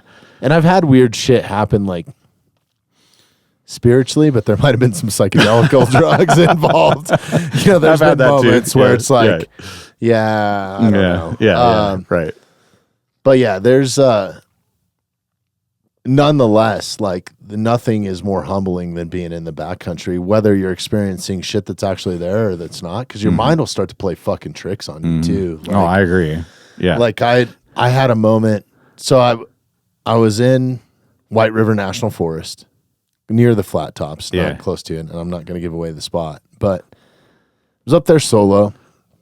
A place that I had hunted since I was a kid, and just it's fucking epic, man. Like you walk into that country and you feel so minuscule and small. I mean, there's aspen trees. It's amazing, dude. that you cannot area, like. I'll show you that some country, photos that yeah. you cannot wrap your arms around. Yeah. I mean, they're that fucking big, and like if anybody's spending any time in like Quakies or aspens, like they normally don't get that big, dude. Right. Like, and all the plants in there feel like prehistoric. Yeah, right? no, like, I agree. and I see where this spot is at. I see more bears and lion sign than I see elk sign. Mm-hmm. I mean, their elk are in there too, but that's why the bears and lions are in there, and they're really in there. Yeah.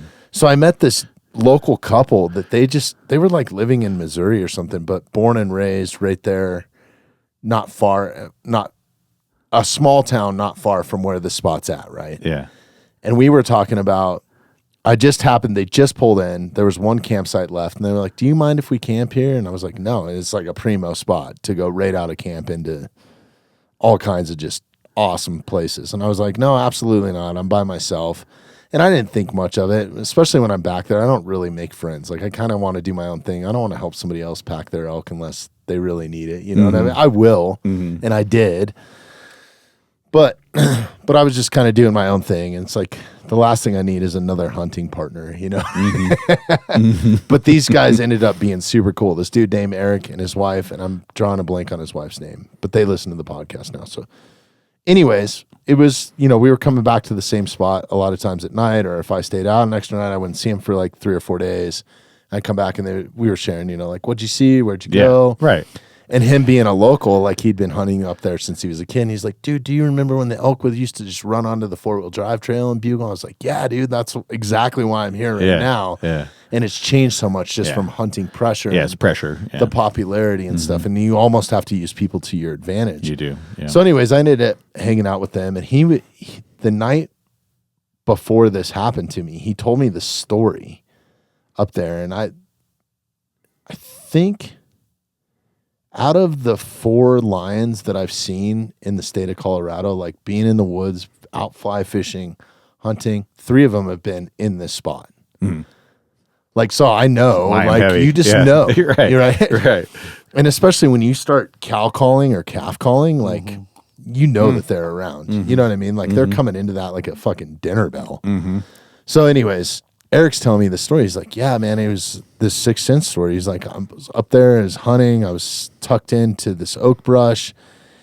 And he's like, I just got this fucking feeling that like something was not right. And he's like, I literally turned around and like 20 yards from me was just this pumpkin head. That's all I could see was the mountain lion, and I could see its front paws. And he said he saw his paws, and I've heard this with cats, just like, you know, digging into the dirt so they can get traction to launch. Yeah. Oh, God, fuck. And he's like, it was looking at me like with like, he's like, I swear to God, it had like predator eyes. You know, yeah, it's like the slits. Yeah. And he's like, I thought for sure I was going to die. So he's like, instantly I jumped up, and he's like, I didn't have a sidearm with me. All I had was my bow. He's like, I unquivered an arrow and just started yelling at it. And I was ready because there's no way I could like draw my bow in time to like shoot this thing because I thought it was coming right at me. And like, luckily he had the wherewithal to do that. So he's telling me this story at camp, and we're drinking beer or whatever. The next morning I go out and I'm headed up this game trail that's pretty gnarly to get to. And I see cat sign, and I'm cow calling, and I see this giant fucking tail just take off through the trees. You know, so I'm like, fuck, motherfucker, you know. So, but I kept doing my thing because typically they're just gone. Yeah. And I didn't think much of it. And so I ended up sitting on this wallow, dark cut rolls around, no elk. I'm in there cow calling all day, and I'm walking out, and I started thinking about the story he was telling me and the lion that I had seen that day. And now I'm starting to see like eyes every once in a while in my headlamp, right? And I got fucking 4 miles to go to camp, and it's 8 o'clock at night or whatever time it is, 8:30, 9 o'clock, who fucking knows? Yeah. And I'm headed down this game trail, and at one point I felt something grab like the back of my pants, and it felt like a mouth, you know? So instantly I turned around and like drew my pistol, and there was absolutely nothing there. But I was just like, I just instantly started laughing out loud at myself. So I've like psyched myself out. You know, like, and in those moments, you just have to know like fear is such a powerful, like, dude, and it's like you're helpless out there. And nobody's it fucks with your mind too. And you just got to put yourself in a place. What's the worst I can die? I'm going to get really fucked up, or I'm going to die here. What better place could I die? You know, you know what I mean? And then it's like you just kind of calm down, you know, and I don't want to get fucked up, so you better kill me. you know what I mean?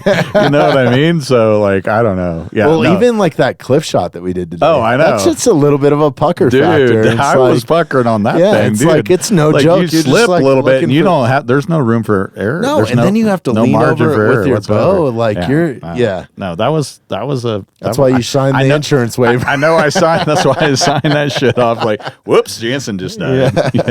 Where he's really fucked up. I'm glad it didn't happen, but it definitely puts it in perspective. That's crazy, man. That's a wild Bigfoot story. I think that might be the first Bigfoot story. Oh well, I'm glad I broke the ice with that one. Maybe more to talk about it. I'm just saying that was my experience. I didn't see it. That was just it. You know, like that's wild. And I've been hoping for one. Imagine if it was a SABO Broadhead. Well, I know. I've thought about that too, but like I don't know. Yeah. I don't know. No, it's crazy. I have like these are what goes on in this little brain of mine. So yeah. Let's dive into this because we're burning through time, and I know we're gonna spend some time on this. Yeah. Because I'm so fascinated by it. Yes. Like, honestly, I didn't know much about your company until Chris Camozzi introduced us, and shout out to Chris. He was helping you find a building or something. He's big time Chris. real estate agent. Yeah. Crazy. Also a bare knuckle boxing world champion. What a savage dude. He shoots a bow. Yeah. We're going to be hunting with him too. We'll get him out here. So. Absolutely. Yeah. So, the moment that I heard it was a mechanical broadhead, I was just like, I had a check mark. I was like, whatever. Yeah. Because I'm an old school like fixed blade guy. Yeah. Why? Like because of failure. Yeah. See, that's why. So this is why I'm so intrigued by this, and I'm excited to hunt with it this year because typically, if you haven't shot a bow before, and this isn't really an archery podcast, but we're going to do a deep dive on archery nerdery here for a minute. If you shoot a fixed blade broadhead, and I think where I want to start with you with this before we actually dive into the broadhead and talking to you and hearing all your hunting stories over the last couple weeks that you and I have just naturally talked about, it's really hard to be effective at long range. And the reason why is you were basically adding wings to your fucking arrow that has a lot more vulnerability to elements, whether it's water or wind or drag or penetration. There's just, you're not as effective from a longer range than you are with something that's mechanical is much more. And the reason why is because, and we'll let you get into the science of it, but not only is it the arrow flight, but once that arrow reaches the animal, it's losing kinetic energy because there's more drag. So, like, really, you cannot take like a super long shot with a fixed blade broadhead. Like, what would you say would be the max? Like 80 yards? I mean, this is subject to debate. Yeah. You know, it depends on if you're shooting a 90-pound bow from 1980. Ethics, if you want to talk ethically speaking, so 60 yards, I would say, is the max. Yeah. Like, and obviously fixed blade broadhead manufacturers are going to say, well, bullshit, you can do this. We've done it. Of course they are. Yeah, which I understand that. Yeah. But just like Coca-Cola makes typically, the best soda, right? Like if you're a broadhead manufacturer, you're pretty smart. You're going to know shit about how to set up a bow and do all that stuff properly. But the average guy out there is just, he's not going to know all that information. That information came from trial and error with you shooting that and getting a bow set up perfectly and tuned and the right arrow set up and all that kind of stuff to get that kind of distance out of a fixed blade broadhead. And the biggest variable, in my opinion, with a fixed blade broadhead is you're putting little mini fletchings on the front of your arrow. And so it's flight path, you know, and it's not even on the back of it too for stability. Like the fletchings are there for stability in flight. Yeah. But the moment it's like building a paper airplane, you can fold the wings different ways. It starts to dive off. Yeah. So if you did a deep dive in this, and people have done this, there's stuff out there you can look at. You can take a fixed blade broadhead, you can put it in a wind tunnel, and they use smoke, and you can run it off the tip of your arrow, and it's precise, and you can see the arrow patterns with its aerodynamics, and so this is why you have to tune a fixed blade. So you have to rotate it with.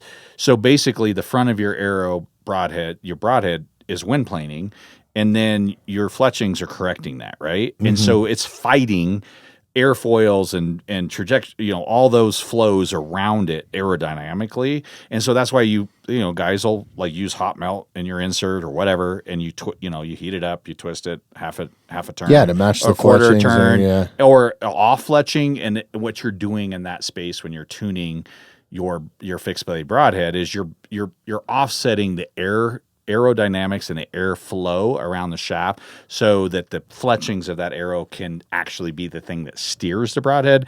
And then once you get it to a dialed space, and then you have spine of air, like, dude, it gets really crazy. Oh, dude, to the point, right. Well, like, right. I'm such a fanatic about shooting fixed blades until this year because of this, right? Right.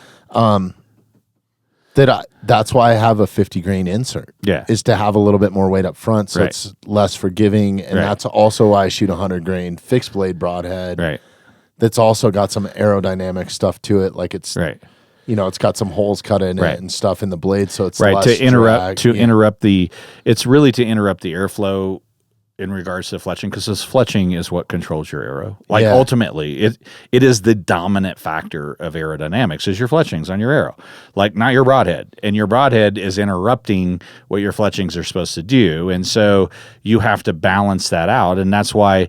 And you kind of said it when you started is like, so yeah, there's drag and all those other kind of factors that factor into it, and for whatever reason, again, deep dive into it, but like the longer the distance and as the velocity, the velocity of the arrow slows down, the longer it goes.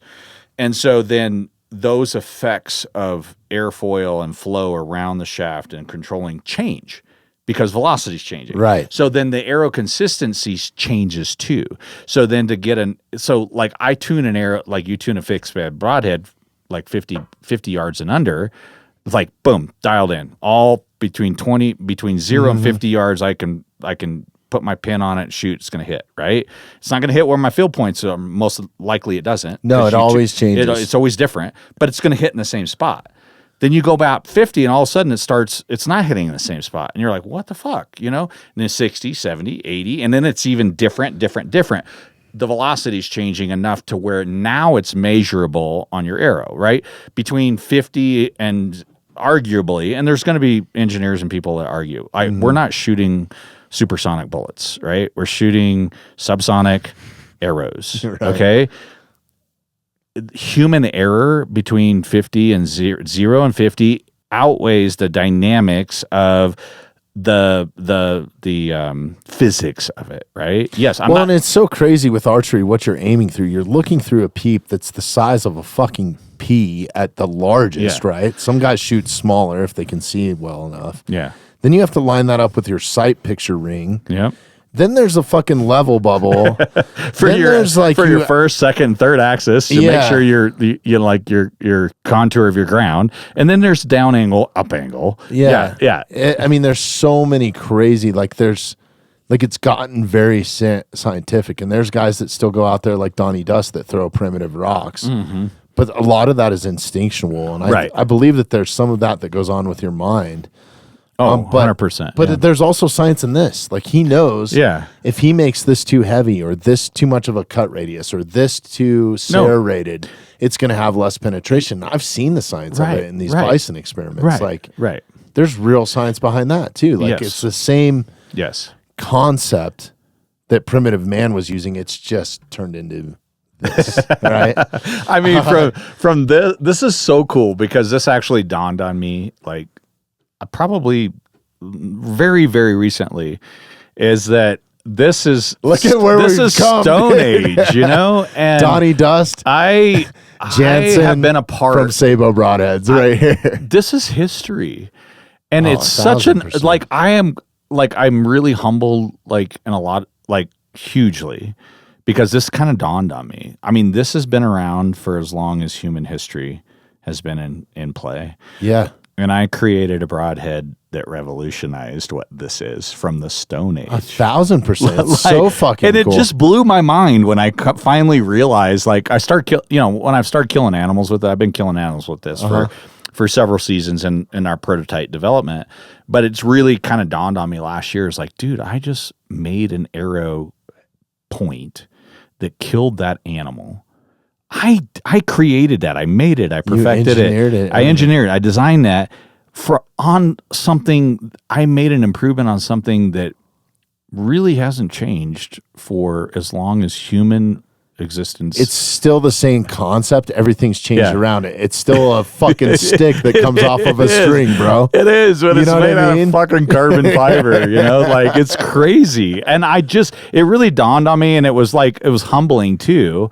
Is historically speaking, 1,000 years from now, archaeologists are going to be digging up all of our arrows, and they're going to be pulling out all these broadheads. And my broadhead's made out of aluminum and carbon fiber, and it's the only one that's not going to be rusted away. They're going to be digging through Dropbox files to find the engineering specs. And you're like, you'll never believe what I found in this Dropbox folder. You know what I mean? That's like, so true. That's it's so fucking funny. crazy. But like, what's cool about this is, you know, like in the advertisement, which you've heard a couple times on here already, probably. Yeah. I think in one of the advertisement reads that you sent us, it was like, we've revolutionized from the Stone Age to the Space Age. Correct. Yeah. That is one of my slogans. What makes me think with this orange and everything, it's like, this looks like fucking NASA made it, or like Space Force or something. Yeah. It's like, imagine if somebody's hunting something in space with this someday.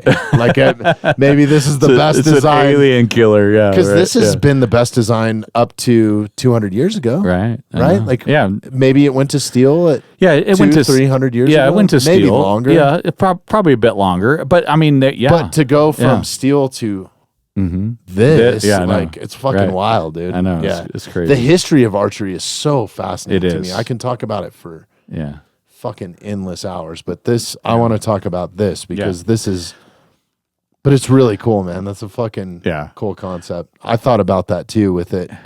Like, I'm going to leave one of these up here with this. I love it. Yeah. They're here for you for that purpose right there. Yeah. Rad. Yeah. So back to long distance. Yeah. One thing that I've always wanted to do, my kill box is 80 yards typically. If I'm feeling 100%, if I can shoot at it. So I know for a fact that I'm going to have more opportunities between 40 yards and 80 yards, right? So I don't know what that percentage is, but it's huge. Hopefully it's 40. If I'm really, really like, if in the perfect scenario, it'd be like 55, 60, 62, something like that. So that's kind of what I tune my broadheads for normally. Last year I had to do a big reset because I could not hold my bow with the shoulder injury. I couldn't hold my bow as steady as long as I needed to if there was wind or something. So I set it between 30 and 50 kind of for like tuning. And that was just where I was at. But I didn't even feel comfortable taking a shot at 50 because I had an opportunity at 50 this year. And I was like, by the time I drew, I was in so much pain that I was thinking about my pain and not. And the last thing I wanted to do was compromise like a bad shot. Like, I thought about it. I was this fucking close, you know. But too bad you didn't have the SABO on there. Wouldn't have been an issue, right? Yeah, no, even on marginal shots, it's just it's been so incredible. Well, I think that's okay. So like, fuck, I don't even know where to go from here because we're gonna rabbit hole. So so let's stick with long range. Yes. So like, because you're taking out all those variables in the front, and because this is, I mean, this is a true mechanical. Like, it's a mechanical broadhead. It mimics a field tip on crack. But it mimics the flight of a field tip. Yeah. Aerodynamics wise and all of that. Yeah. And then the concept, because we have a ton of people that don't shoot archery, and I think a lot of people lean on this podcast for like dumb questions. Yeah, education. Good answers, like, hey, right? I mean, it's not dumb. It's just if you're ignorant We're about not something, it doesn't mean you're stupid. Even though I'm an archery nerd. Right. So It's basically just, with a don't know. mechanical broadhead, just to break it down, because I'm not like Aaron Schneider or some of these amazing archery, like Elk Shape archery podcasts out there. If you're not a true archer, a mechanical broadhead, there's blades that deploy on impact. Hopefully they don't deploy in flight, because one of the selling points of a mechanical broadhead is the cut radius that you get with it or the in-flight. Well, it's the in-flight. There's so many different fucking things. It's the in-flight aerodynamics, but then also the cut hole that it makes in the animal, which there's more potentials for blood. There's more potentials if you hit it in the vitals for the lethality of it as it goes through the animal. Has a bigger cut less platform. chances of it sealing its own chest, which is a huge variable, right? If someone runs out of wind, if you have a hole in your lungs, you want to deflate them. It's like popping a balloon. Yeah. You're not going to go very far. So that's the goal in archery. With a fixed blade, and my fixed blades being 100 grains, and I've shot a bunch of different types, the cut radius isn't that big because you don't want these huge foils out there slowing down your arrow. Yeah. The craziest thing about this is once you open this up, so there's this retention collar, right? That's plastic. Yeah. And I'm going to let you explain this, but just real layman terms. What happens is this impacts, there's not very much tension in this plastic retention that's holding these blades in. So when it does actually fly, and it flies through the air aerodynamically without these blades deploying, when it hits the animal, this retention collar breaks, and now that's the hole that you're making. Yeah. Right. Fully deployed. Yeah. Fully deployed. Yeah. A little bit bigger than 2 3/4 of an inch. My marketing and packaging says it's 2 3/4. It's actually bigger than that. And that's another story for another day. As most people so the reason that mechanicals are about, I think the largest mechanical on the market, and there might be some others out there that I don't know about, is 2 1/4 inches is their expansion cut. My mechanical is a 2 3/4 is my marketing. It's slightly larger than that. It's more like, hold that up, because it's more on like your camera right now. It's more like 2 15/16. So it's like if this went through my hand fully deployed sideways, it almost cut my hand off. And what people don't realize is there's like flesh, and to get very graphic on here, there's all kinds of stuff built up behind it that it's catching on the way. So the exit wound is typically bigger than the entry wound. And that's one of the key features with my broadhead that's different than most.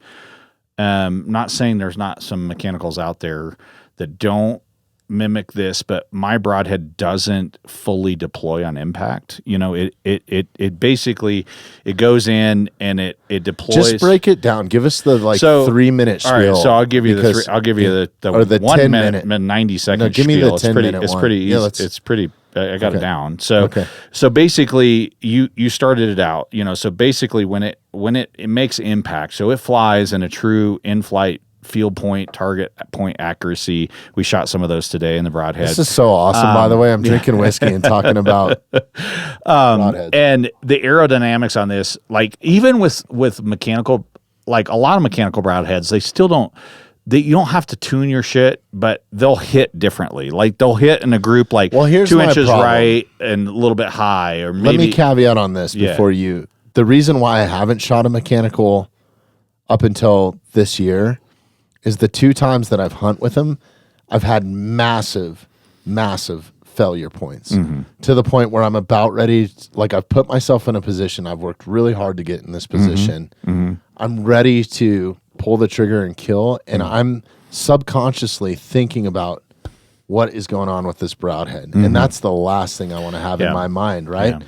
So I'm now, instead of looking at my sight picture and drawing down on the animal and waiting for the opportune moment, I'm looking down at my arrow point, which you should never be looking at if you're shooting a compound, and my blades are open. And now I'm fucked. Now I'm mentally just there's no way I'm letting this arrow go.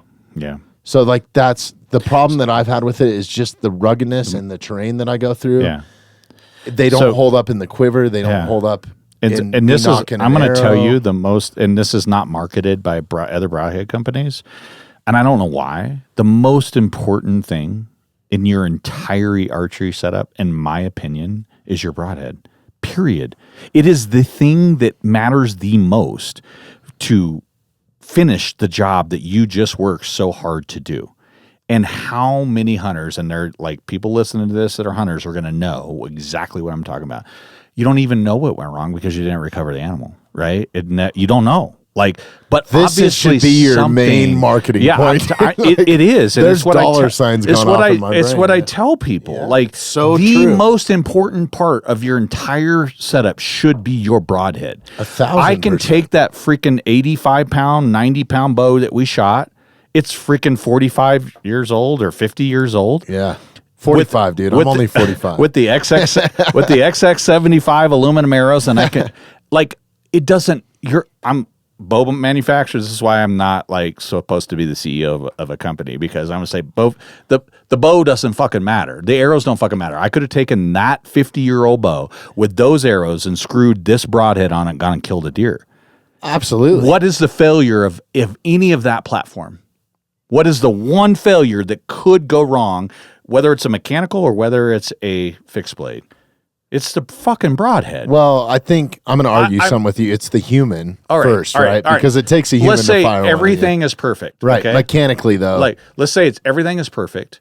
The bow doesn't break. The arrows fly right. You got a bow tune. Your finger release was Your awesome. finger release was right on, was spot on. Yeah. And it hits the animal. All right. So what you cannot control is what the animal does, how it reacts. Yep. The animal hears the arrow before it even hits them every single time. Never. We will never have a bow. We will never have a crossbow that will shoot fast enough to beat the speed of sound ever. We'll go to rifles. If it gets to that point, we're going to go back to guns. It'd be a crazy cam, dude. It So would have to be like... It's not going to happen. It's the physics behind it. It's just like we're at the limit, right? Right. That's it. Like we've taken a primitive thing and made it very modern. And I'm not taking away from any of that. But here's the thing. The thing that you can't control is what the animal does in the shot process, because it hears it before the arrow hits it. Yeah. How it reacts, how it jumps the string, how it does that, and what the broadhead does when it hits the animal when it's reacting. Some animals don't react. I've shot them where they don't react. The elk that I shot, so typically our Western hunting, like we're longer distances. This is another reason why we can caveat into long distance shooting. I definitely want to bring that less animal reaction, because it's not as abrasive. Like, whitetails are like, dude, on camera, they'll freaking duck and drop, not because they see it, because they hear it. It's instinctual, right? Yeah. Like, they don't see the arrow. Like, they don't see it. They hear it. They just are reacting. We think to humans have a sixth sense when Sasquatch is throwing rocks at you. Right. Animals have it 10 times. 10 or 100 times to what we do. Like, it's crazy. So that's the two things you can't control, is what the animal does after you release the shot and what the broadhead does when it hits the animal. That's 1,000%. All right. So your arrow flight is your arrow flight. You've done the work. You've tuned your bow. You're shooting the thing. You're shooting lights out. You've done the work. A lot of people don't do the work, but if you've done the work, like, there's a lot of other factors, right? But if you've done everything, you've done all that hard work to get there, you've done your scouting, you've done all your equipment set, you practice all summer, all season, off season, and you're proficient out to 50, 60, 80, 100 yards, 120 yards even. Like, if you've done that, the two things that you have that you cannot control is what the broadhead does, where it's actually where you hit the animal. Right? They're like what the animal does. Even if you hit it perfectly in the vitals, I've had it hit a rib and deflect. That's what I'm saying. It's like, you can't be that precise. And so why not? This is my argument that all right, you've done all those things, then it's really important that you have a broadhead. Becomes the most important thing. So when I hit this animal, and if that animal ducks and rolls and twists a foot and I end up fucking gut shooting it, which happens a lot, and that animal's going to die. In nature, nothing goes to waste. Okay. What sucks is all the work that you put into that. Right. Yeah. And that's what the sucky part, but in nature and the way that God made everything, it's incredible. Like, and this, if you can look at it this way, the suffering part sucks. I hate that. Like, so if you gut shoot an animal, you don't recover it. And this is what I'm leading into why I developed this broadhead, like, because that happened to me. Like, animals respond and duck and hit a shoulder blade, and the broadhead stops at the shoulder blade, and that freaking, you don't recover it. Were you shooting a fixed blade or a mechanical? I've been a long distance shooter as long as I have been archery hunting, and so I've always gravitated. I shot fixed blades in the very beginning, but had issues because I couldn't get the tune right to shoot, 100 yards is what I wanted to shoot. It's almost impossible. It is. It's so freaking difficult. And like 80 is a stretch, man. It is a stretch. I don't think it's responsible to shoot a fixed blade at 80, but if you spend the time, I know you can tune them. I never have. I know guys have tuned them and got their shit done, but it takes a lot of time to do that. So my point is the broadhead is one of your most important features of any archery equipment, because I can use a bow that's 20 years old and arrows that are 20 years old, and I can have those things tuned and shooting pretty reasonably well. And holding the 90-pound bow the holding weight was like 85 pounds. It had like 5 pounds of release. I was like there was no break. It was just like, oh wait, I'm waiting for the break. I'm waiting. You want to know what's funny about that? And I don't want to dive on off on this too much because we're on a good conversation about this. Is I am so glad I shot that thing twice because Jonathan came up there and did it with his fucking teeth, bro. I know, like dude, the guy has a one-armed man. I almost tried that. I was just like, no, I'm going to lose my front teeth. Like, I need these for a couple more years. Like, because it had a mouth tab on that bow, and I was like, dude, I want to try that. And I was like, no, my luck is I probably yank my teeth out. What a badass, dude. Go and watch that episode. Badass, go watch the B-roll from that. Yeah. So on the mountainside. Yeah, that's my point is with the broadhead is one of the most important things that you can have in your quiver. You're so right, though. Like it's so right. Like to the point where I've spent so much money on broadheads just to test them. Yeah. Right? Because they're not cheap. Yeah, no. And I've dumped probably thousands of dollars and shit that I'll never use because it doesn't fly right. I'm not happy with it. Some of them have been given to me. The two best that I've found fixed blade wise, and honestly, like people will shit all over me for this, is the G5. Is whatever that design is pretty fuck. I've gotten decent flight out of it. I don't even know if this broadhead's still out there. Is there a shuttle T-lock? Are they still out there?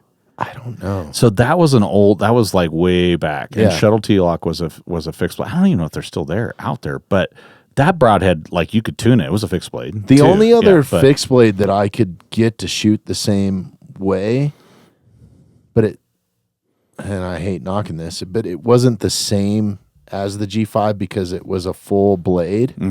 So I had trouble getting it longer distance. And this is no knock on this broadhead because it's honestly a traditional broadhead is what it's made for. And traditionally, you're not shooting fucking 80 yards. No, and you're not shooting the Aaron speeds Schneider's might be. Well, and I'm wondering if he's shooting. He's traditional, right? Aaron shoots traditional. Or recurve. I mean, recurve or traditionals. Yeah. I consider that traditional in my book. But what's his? I don't know. I know his kill box radius. What is he? I think it's 80 yards. Really? Maybe? With traditional? I think he might have taken a 100-yard shot on a goat. Oh, that's freaking bad. But it's like a fucking 95-pound bow at 27 inches. It would have to be. Yeah, it would have to be like pretty. I don't know. You'd have to ask stout. Aaron. Yeah. He's a savage, dude. Like that. There's no discounting that dude. He's a real fucking hunter. That's not. Yeah, nobody else is doing that. Though. Yeah, not now. Not now. You have to and Howard Hill in the old days and Fred Bear, like that was legit shit. Like that was shit that they did instinctually with traditional equipment. And but we're talking about goats, dude. Like I would consider Aaron could be in that conversation in the traditional space with his platform, and maybe there's some backcountry dude out there that would smoke him. That's the crazy thing about hunting, but like. You're talking about the Michael Jordans of the sport, dude, or the fucking Kobe Bryants, or like you're not going to do what they're doing. I'm sorry, man. Yeah. Like, unless you're fucking putting in the time. That's why I shoot a compound bow. Yeah, exactly. Me too, bro. Me too. And I can dial that learning curve a little bit. But the only other broadhead that I really found success with that was just awesome, and it was honestly like a hand sharpened, like just fucking really cool is the Cutthroat. Okay. And it's made by Rocky Mountain Specialty Gear. Yeah. The fucking badass broadhead. Yeah. Like I killed a couple bucks with it. Yeah. But I went back to the G5 for the longer range because I couldn't get the same flight. Yeah. Like the bucks, I felt comfortable doing it on my mule deer because they're a lot more closer. What G5 are you using for your fixed blade? Is it a Montec or? It's the Montec G5. Okay, yeah. But the thing about those is it's such a popular cheap broadhead. That manufacturing wise and Montec, if you're listening to this, I don't give a fuck. Like I've bought multiple packets and weighed them, and not every broadhead is the same. Yeah, it's insane. Yeah. Well, the manufacturing process of G5, they had the patent on metal injected moldings, and so basically it's a it's a cast product that they do, and so they it's a dry powdered metal that goes into a form, and that's how those broadheads are so it's not forged. Machined. They're forged, so it's a forged broadhead. It's not machined. Okay. And so G5 like as I understand it, I researched all this, and the reason is I'm not a techie at all. But when I was doing patent stuff, I was fascinating. I read lots of patents. No, it's crazy. But yeah, that's the reason probably why. But it might be 1 in 10 that I find. Yeah. It might be 1 in 10. Like basically, I buy 10 of them, and the best part is you can go to Walmart and buy a package of 3 for $40. And you can batch them, and I don't know. I mean, G5 should be doing that. They should be batch weighing them, and like maybe they don't. I have bro. I have no idea. Trust me. So like in a package, you get 397s. You know, they should when they get a batch that comes out of like 5,000, they should weigh them and batch them so that like at G5, if you're listening, if you get a bunch of techies, I'm sorry, but machine product is much more precise in regards to like holding weights and specs, you know, that way versus forged, you know? So, yeah. And then after it's forged, it goes through a grinding process. So they forge it, mold it, and so it's like all blunt and rough, and they tumble it, so it takes more material off, and then they grind it, and then it takes more material off, and then there's so many variables. Now it's done, you know? Yeah, and I'm pretty sure it's ground in India or China or wherever the fuck it's ground at, right? Like, who knows? It's probably made from. You really don't want G5 as a sponsor, do you? No, I don't.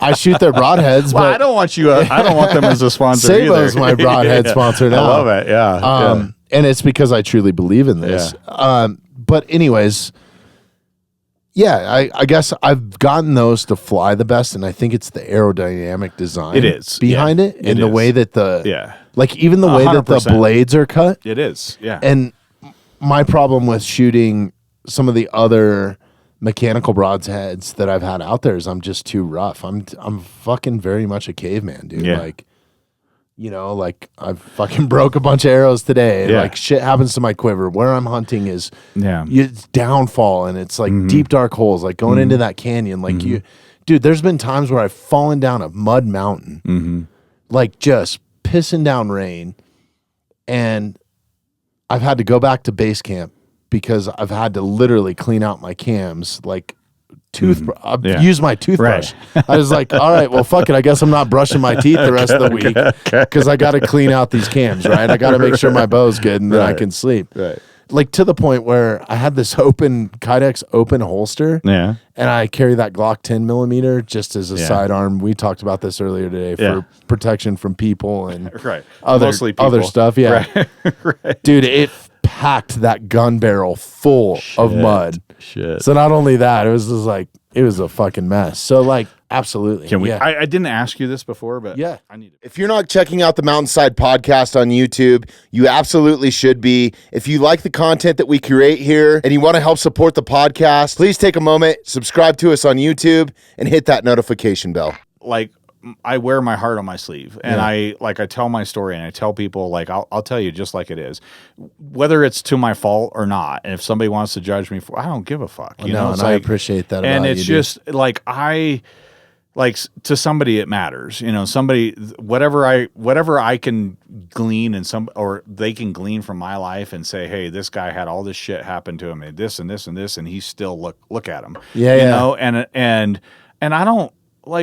I don't care. Like I just like live your life and live in your purpose and be in your space and like be a better person for it and let God direct your path and like figure it out, but like pursue it, you know? And 1,000%. And then it leads you to like look where I'm at. Like, this is bro, crazy, dude. Let's go. So can we leave some of that in? We're back. You just got done listening to a SABO commercial, but no, dude, I really appreciate that about you, man. Like your honesty is why you're sitting here. It's not, even though that this is badass, and I would still shoot it even if you were an asshole. I appreciate honestly, the reason why you're sitting here. I'm not an asshole, but like, no. I mean, well, that's what I'm saying. You didn't let me finish. The reason why you're sitting here is because you're a good person, like that. And I've told you this time and time again over this past couple weeks. That's how I vet my guests. Is like, are you a good person? Mm-hmm. That's rule number one. Mm-hmm. Like, I don't really want to be around you if you're not. And then, dude, we don't. Are you more savage than me? And you checked both those boxes. You put me in my place today at the archery range. Okay. But back to this broadhead. Yes. I forgot where we left off. We were talking about G5 and their manufacturing process, and we gave them too much light. Like, don't don't shoot G5s, shoot SABO Broadheads. Montech, if you're listening to this, you got more money than God probably by now. Yeah. You've been in the game for a long time, and this is no disrespect. I still shoot your Broadheads. If I was going to shoot a fixed blade until SABO makes one, we are making one. Are you? Okay. We'll talk about that when it releases. Oh, yes. Let's stay on subject with this because we got to wrap this thing up here pretty soon. Okay. But, damn it. Having so much fun. Oh, well, we can keep going. Okay. All right. So yeah, I am shooting this year. I'll go through my 2-minute spiel again. Like, no, we didn't actually go through it. I know. That's what I meant. Like, I'll restart that. Yeah. Because the ADHD Give me the sales pitch. really kicked in. Give me the sales pitch. So here's if the natural one didn't work for you. Here's the sales pitch. No, it's just the rabbit trails and it's all good stuff.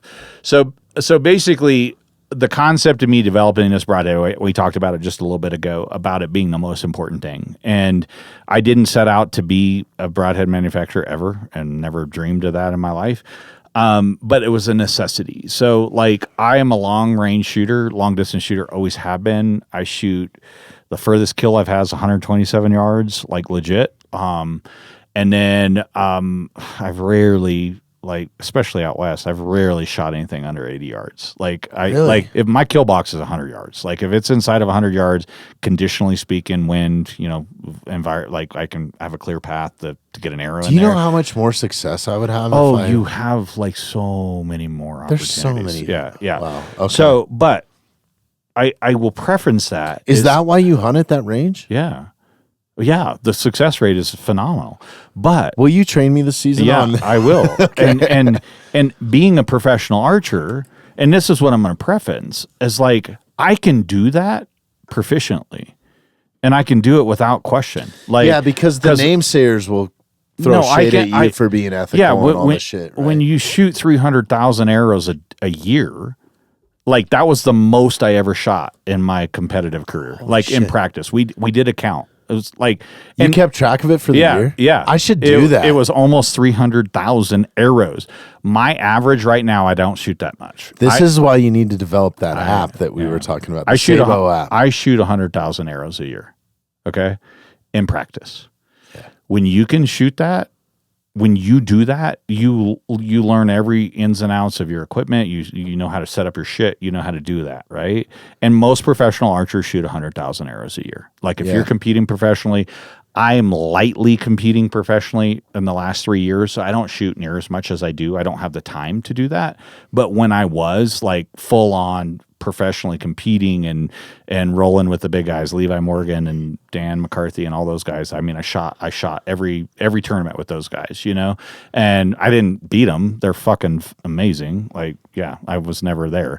In practice, I beat them, but I had a head game going on. I never got there. Well, you got to be that Michael Jordan at Kobe, right? No. In fact, Dan McCarthy told me one time, he's like, dude, why? I don't understand why you don't fucking are not on the podium every single tournament.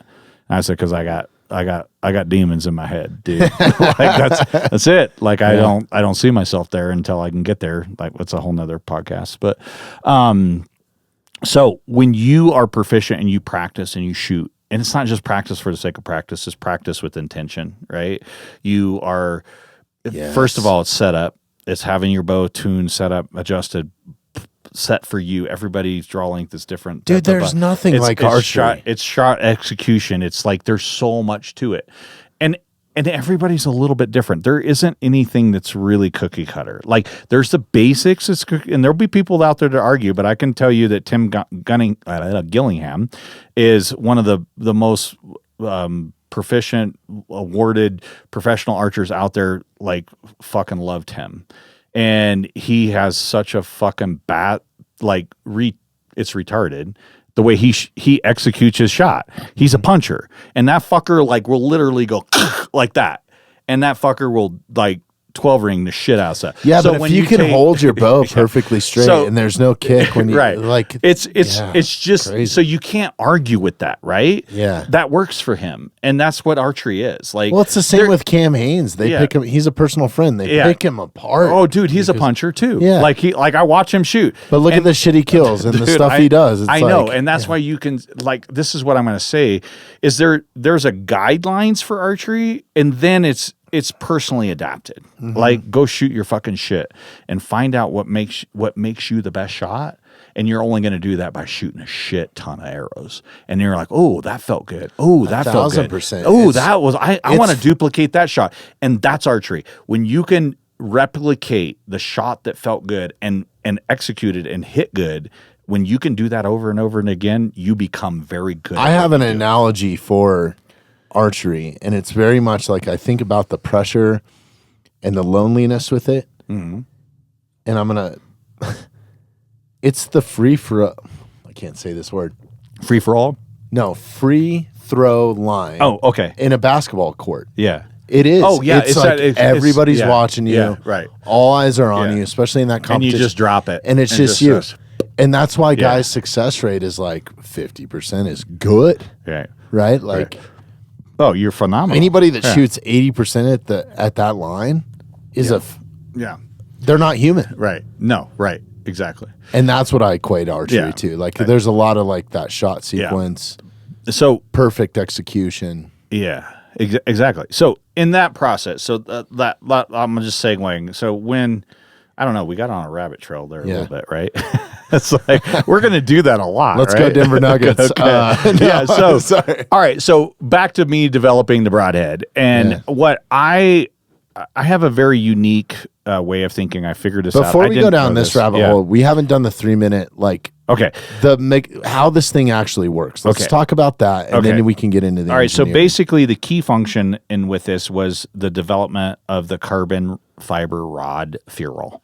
So previous to this, there wasn't a slide deployment. There is some early patent technology out there of the slide deployment.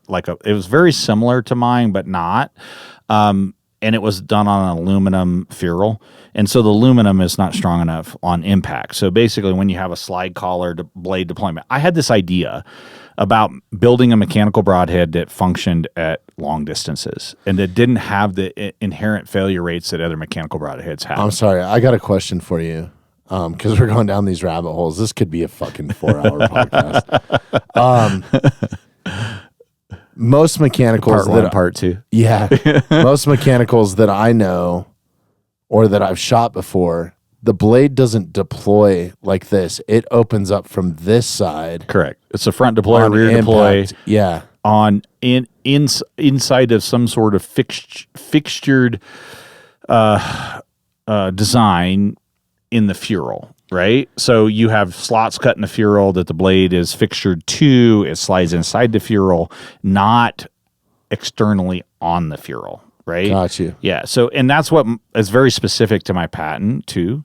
The reason that nobody developed this prior to me is because nobody thought about using carbon fiber, and that's it. Like, so there was concepts about having a slide collar deployment, but in those early concepts, there was a patent that was issued. It wasn't granted, and it was a slide. It was a slide collar similar to mine. It was a 3-blade version, and you can find that out there. It's available. It's archived, and I only found it because I had already developed this prototype, and I was in the process of researching previously patented things. Before I even spent the money. That's crazy. We could do a whole podcast on patent. Like, oh my god, yeah. It's crazy. Like the amount of work and research and stuff that goes into shit. Like, people have no idea. Like, I mean, this looks like, oh God, like overnight success, right? This has been 12 years. Has it really? 12 years. 12 years. I believe it, from the concept to right now. And it's badass. Not been solid 12 years, but it's been 12 years of like, yeah. And all right, I got to stop us right now, though. You got to do your 3-minute spiel. Okay. I'm not going to interrupt you. Okay. I'm sorry, that's my fault. All right, but no, it's not. Tell me how this thing works. So basically, this broadhead works. It's a rear deploy broadhead. it has a slide deployment blade collar that slides on a solid carbon ferrule rod. And it's actually in its design. Whoops, I didn't put it in there right. It has this retention washer, which is a nylon, and it's a one-time use retention washer. So basically, in flight, this broadhead has characteristics of a field point accuracy. We shot it out on the range today. The grain difference was the only thing that we were seeing a discrepancy. And human error. And human error, left and right. Bobby shot it, and he's typically shooting 100 grain. He shot the 125. He just screwed these in, and it hit about 2.5 inches low. No left and right issues. This is the only broadhead mechanical fixed blade ever that I have ever shot that I don't even mess with tuning. I just screw my field point on there. Dude, I was within. Dude, you would have killed everything. But left and right was even the drop that I had was within 2 inches. It's so incredibly accurate and aerodynamically the same or very, very close to the same as the field point. I'm stopping you again. Keep going. Sorry. Yeah. Okay. So basically, flies in flight, has this blade retention. So basically, in the back of this are these slots, and it's really important that you put it. You can put this retention washer, retain these blades outside of the slots, and the blades will not open on impact. But there's these ramp slots that are specifically designed to deploy the blades. And so what happens on impact? The broadhead is not designed to open directly on impact. It opens about 3/4 of the way, about 75% of the body of the broadhead. Enough pressure builds up on the slide collar where it cuts the retention washer. And when that happens, the thought process behind it, the name of the broadhead is SABO. SABO is a SABO tank round. It looks like a SABO tank round. SABO tank round has it's an armor piercing round, and this is where the name came from. It's an armor piercing round. It's designed to pierce through the outside layer of a tank, armament, anything. And then the incendiary round basically blows up inside the tank, killing all the personnel, right? That's what and that was the whole concept. That's where the name came from. They should make a metal song about it. It's a SABO tank round nice. For archery, right? So it's designed to penetrate the hide, the fat tissue that goes in, and then as that pressure builds up enough, it's usually, in my experience with all the field kills that I've had with it's usually opening about right there. It's about 75% of the length of the broadhead, and then it cuts that retention washer. And when it cuts the retention washer, it deploys the blade rearwardly. And in that process, you save the kinetic energy of the impact. So all other mechanical broadheads open on impact, except for the Schwacker, and maybe there's a few others out there, but they're designed to. But the Schwacker is forward, another. Anyway, not a fan. Sorry. So Sorry, there's Schlacker, so much. I'm actually working. I'm working with my engineer, and I'm gonna do a whole video test, and I'm working to quantify the kinetic energy loss on impact for all the mechanical broadheads, including fixed blades too, on how much energy is lost. And nobody's done that yet. And I have a proprietary thing that we're working on right now to do that, and so I can as a bow hunter, that's what I want to fucking know. I'm going to quantify that, and I'm going to quantify it. That would have saved me so much money. I'm not doing it honestly, I'm not doing it because of my competition. I'm doing it because I want to know what this broadhead, how much kinetic energy. Because how does that hold up against your competition? Well, and then I'm obviously I tested against the competition because I want to see what the difference is, right? Yeah. And so. Because in my field results, when I have killed animals, I'm getting full pass-through. The biggest animal we've killed to date is an elk with this broadhead, with a 2 3/4 inch cut platform, was 84-yard shot, full pass-through. It went through the shoulder blade, exited ribs on the outside, full pass-through. And that was an Arizona bull killed by a client of mine, a customer that bought my broadheads. Can I ask you what he was shooting and what kind of poundage? He told me I cannot confirm that, but he told me he was using a 70-pound bow. He was using a 460 grain arrow. It's just my same setup. I have 460 grain arrow. I personally pretty normal setup for elk hunting, especially. The furthest pass through I've had with this broadhead I've had multiple long distance shots with the What was Broadhead. his draw length? Like arrow length? Do you know? He was, I can't remember. He was less than me. I'm a 30-inch draw. So Okay. he was so less probably than, like the less than me. average is like a 27 or Yeah, I don't think he was 28. that short. He might have been a 29 or something like Okay. that. But anyway, it was a normal hunting setup, right? Yeah. Like a lot of hunting setups now are more like 65 pounds, 62 pounds if guys are being honest. You know, they're like, Well, I'm But- shooting. I can't even remember. Go watch the video with me and Caleb. We went through my bow. Right. But yeah. Yeah, I can't remember what it was. I think either. I was like yeah. 60. Yeah, I think you're right around 5 60 or something. Yeah, 60, 60 something. 65. Yeah.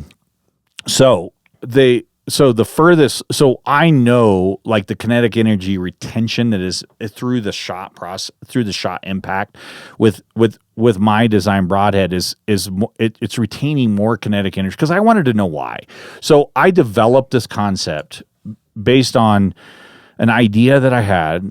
I didn't know why nobody had done it yet. Like, and I was always been a guy in my life where I was like, somebody should invent that. I'd see a better way to do something. It's how my mind is wired, right? I see it. Like I can build it in my head. Tell. I can build it in my head, and I'm like, well, why doesn't somebody do that? Somebody should develop that. Like, and I had lost a couple just like fucking monster whitetail, like with broadhead failure, like monster, like 200 plus inches. I've killed like some giants, and I lost 2 of them, like string jump and shit like that. And I was tired of broadhead failure.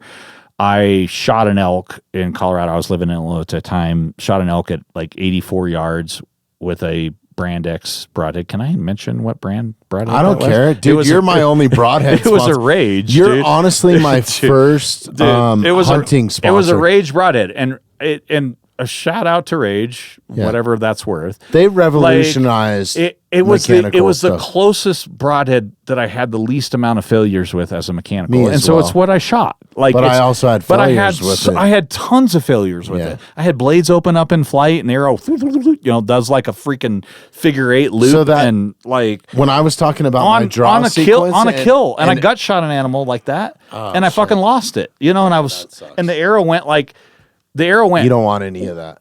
that, and I was like, fuck, like I can't control it. Anyway, sorry, I didn't mean to interrupt you. No, my failure where I talked about stalking in on that buck and the whole thing, and dude, he was a fucking toad too, like bigger than that one I showed you the photo of today. Chocolate antlers, everything, like definite. And it's because I was trying that mechanical, and it was a Rage. And as soon as I drew back, and I saw that one blade, there was one of the 2 blades open. It was back when they had that stupid. They had that little black plastic retention. No, I think it was metal. They had went to a metal one. Oh yeah, I but remember. it had like slits or perforations. It did. Yeah. So one of those things. There was spring tension on it. Yeah. Yeah, I don't know if it was spring tension or if it was just meant to break. So like there was, if you were looking at it from a circular thing, there was like little slits. I remember it. Yeah. So it didn't matter which way you put it on. Yeah. But one of those things had broken off, putting it in my quiver or deploying the arrow, or it was enough. So I just had one blade hanging, and I was like, I can't do this. Yeah. Yeah. I can't do it. Yeah. Yeah. And so I distinctly remember this, and this elk kill is on film too. I was part of a TV show at the time, and it was a Rage broadhead. It was not the sponsor for the Broadhead TV show, by the way. Not even the guy that I was filming for used their broadheads. It's funny how that works. Yeah, it is kind of funny. Like, again, going back to the honestly, fake shit in this industry. That's why the only reason I'm involved with you is like, before I even offered you the thing, is I went and looked at it on your website, and I was like, and the explanation and not even the explanation. I didn't even really get into it. I watched the video that you did on it. That's what I meant. Yeah, and I was like, I've never seen anything like this. And then just your website where it has like the 3D, it just made sense to me because I've researched broadheads so much because they are so important for so many years. And not only that, is I have family members that are archery fanatics. What did Bob say earlier today? And this, I got to point to this. Like when he saw that, what was his first initial comments? Let's go back to this because I almost brought him up again. I can't believe Bob's a fucking star, dude. We got to get him on now. Bob's gonna sit in here on the next one and pick. This will be the. And what it was, Bob's. He told us what he was right out of the get go. Okay, so Bob was a I don't know the exact mechanical terminology. engineer or something. He said that I'm an engineer. Well, right out of the gate, he knew who we are because somebody already Sam Westfall is he's an interesting dude. He's going to be on here pretty soon, and is very vocal about his opinion and stuff. And so, anyways, we accidentally ran into Sam today on the archery course, like in the middle of the fucking course, nowhere. in the middle of nowhere, because he was setting. This is my life too, by the way. He was setting up for Valor Archery. I know that's weird because I never see anybody until I took you up there, and we saw so many people today. And it was good for you because you got to plug the broadhead to like fucking 12 different people. But we took a little video that I'll actually post for you, both you and Sam. Oh yeah, that's right. It's crazy that two guys in the archery industry. I guess it's not that crazy that they met on an archery course, but at American Bowman, it's very private. Yeah, it's a very private course, and there's hardly. I mean, it's an exclusive membership club. Yeah. Unless they're doing you invited me to come with you. Shoot or something like that for like. Shout out to Valor Archery. I don't know much about it. We're going to learn more about it when Sam comes in. But you know what's crazy about that? Sam was a tank operator or some shit. Oh, is that right? So he probably knows exactly what a SABO. He's probably too proud to tell us about this. That's crazy. Shit, right? Oh, wow. So anyways, like archery nerds, right? So I got two of them with me in the middle of the woods, and myself included. Like I'll call myself an archery nerd. I just don't know the science or the terminology or design shit for it. So Sam is like, let me show you this. And he pulls out a steel rib cage that like to elevate a 3D shoot off of a cliff that's not already hard enough. Now you got to shoot through a steel rib cage. Like, what are we doing here? Yeah, you know what I mean? You just want to ring some arrows. So it was just funny because you and I had talked about him before even meeting him. And then all of a sudden in the middle of fucking nowhere, this dude, I'm like, who the fuck is driving a side-by-side? I've never seen anybody on a four-wheeler or anything. I didn't even know you could get one back there. Yeah. Like, he had to be really intentional about finding a way to get back there with that side-by-side. It's not that fucking far, honestly. I would have just carried the shit. It might have been faster. No offense, Sam. Yeah. But, so anyways, I was like, this is fucking ironic. Because I wanted to introduce you guys anyways. Because he's doing some revolutionary stuff in the archery industry. Like, you know, one of my complaints and the reason why I go to American Bowman is because of all the uphill and downhill shots. It's the closest thing that you're going to get to a real hunting scenario. Recreating a real life But even that, scenario. It's not because animals are moving. Right. Sometimes you have to anticipate the shot. Now you're dealing with something. Move and stalk and reposition yourself. You're lucky if your arrow flies 300 feet per second, right? Like, Yeah, that's a whole nother podcast. Yeah, dude. Yeah. I'm talking. We're talking. I got lots of opinions about that too. So, anyways, like if you're leading an animal and how much, and it's knowing your setup and putting in those reps is super important. Like you said, like shooting 100,000 arrows. I'm gonna do this next year. Fuck, I'll start it from right now. I'm gonna keep track of how many arrows I shoot. Keep track of it. Like you'll be surprised how much you shoot. Like, you'll be when you start counting it and you start keeping track of it, you'll be surprised. Well, I know I've been so busy since we got back from Arizona. Like, I hadn't shot today until we got back from. So when I was in my peak, like when I was peak competing, I shoot morning. I shoot early in the morning, and then I'd shoot at midday, and then I shoot at the end of the day, and I shot 3 times a day, and I shot 300 arrows a day. That's a fucking the most I shot was 300. Yeah. Like I never shot less than that, you know. One of my checklists is like to shoot a minimum of 30 arrows a day, and sometimes it's in this podcast, which is not very big. When I go to a tournament now, like when we go to a tournament, it's like I cram it all because I don't. But it's I don't have a lot of time to shoot. I equate it to when we did the podcast with Marissa and you were sitting there. It's dry firing, but you can't dry fire a bow. If you're getting into archery, do not dry fire your bow. Like, but it's just the shot. Like, you'll be surprised. Like, you go out and practice and you count them. I guarantee you'll be shocked on how many hours you shoot, because we talked about this with Caleb too, about like the therapeutic part of archery. You'd lose time, you know, and I'd be there and an hour would go by, and I literally shot arrows the whole freaking time. Like go pull, shoot. It happens to us at Bowman. I was like, I'd we'll leave 8 or by 12 11. arrows, in Dude, each it's round. 5 o'clock right and an now. hour later, I'm like, holy shit, like how many arrows did I just shoot? And then I count it and be like, I shot 125 arrows. And then I do that 3 times a day. That's 300 arrows a day, like 365 days a year. You know, it's like that was a minimum, Like there was times that I would shoot like 1,000 arrows in a day. It's a relationship. I talked about it with Caleb, like I'm personal with my bow. Like I am. And you develop, so like if you look at me too, like if I take my shirt off and I flex, and even now I'm a gym rat, I go every day, work out. My right side, do you see my shoulders? I just flexed. Do you see my left shoulder, how pronounced it is? That's archery.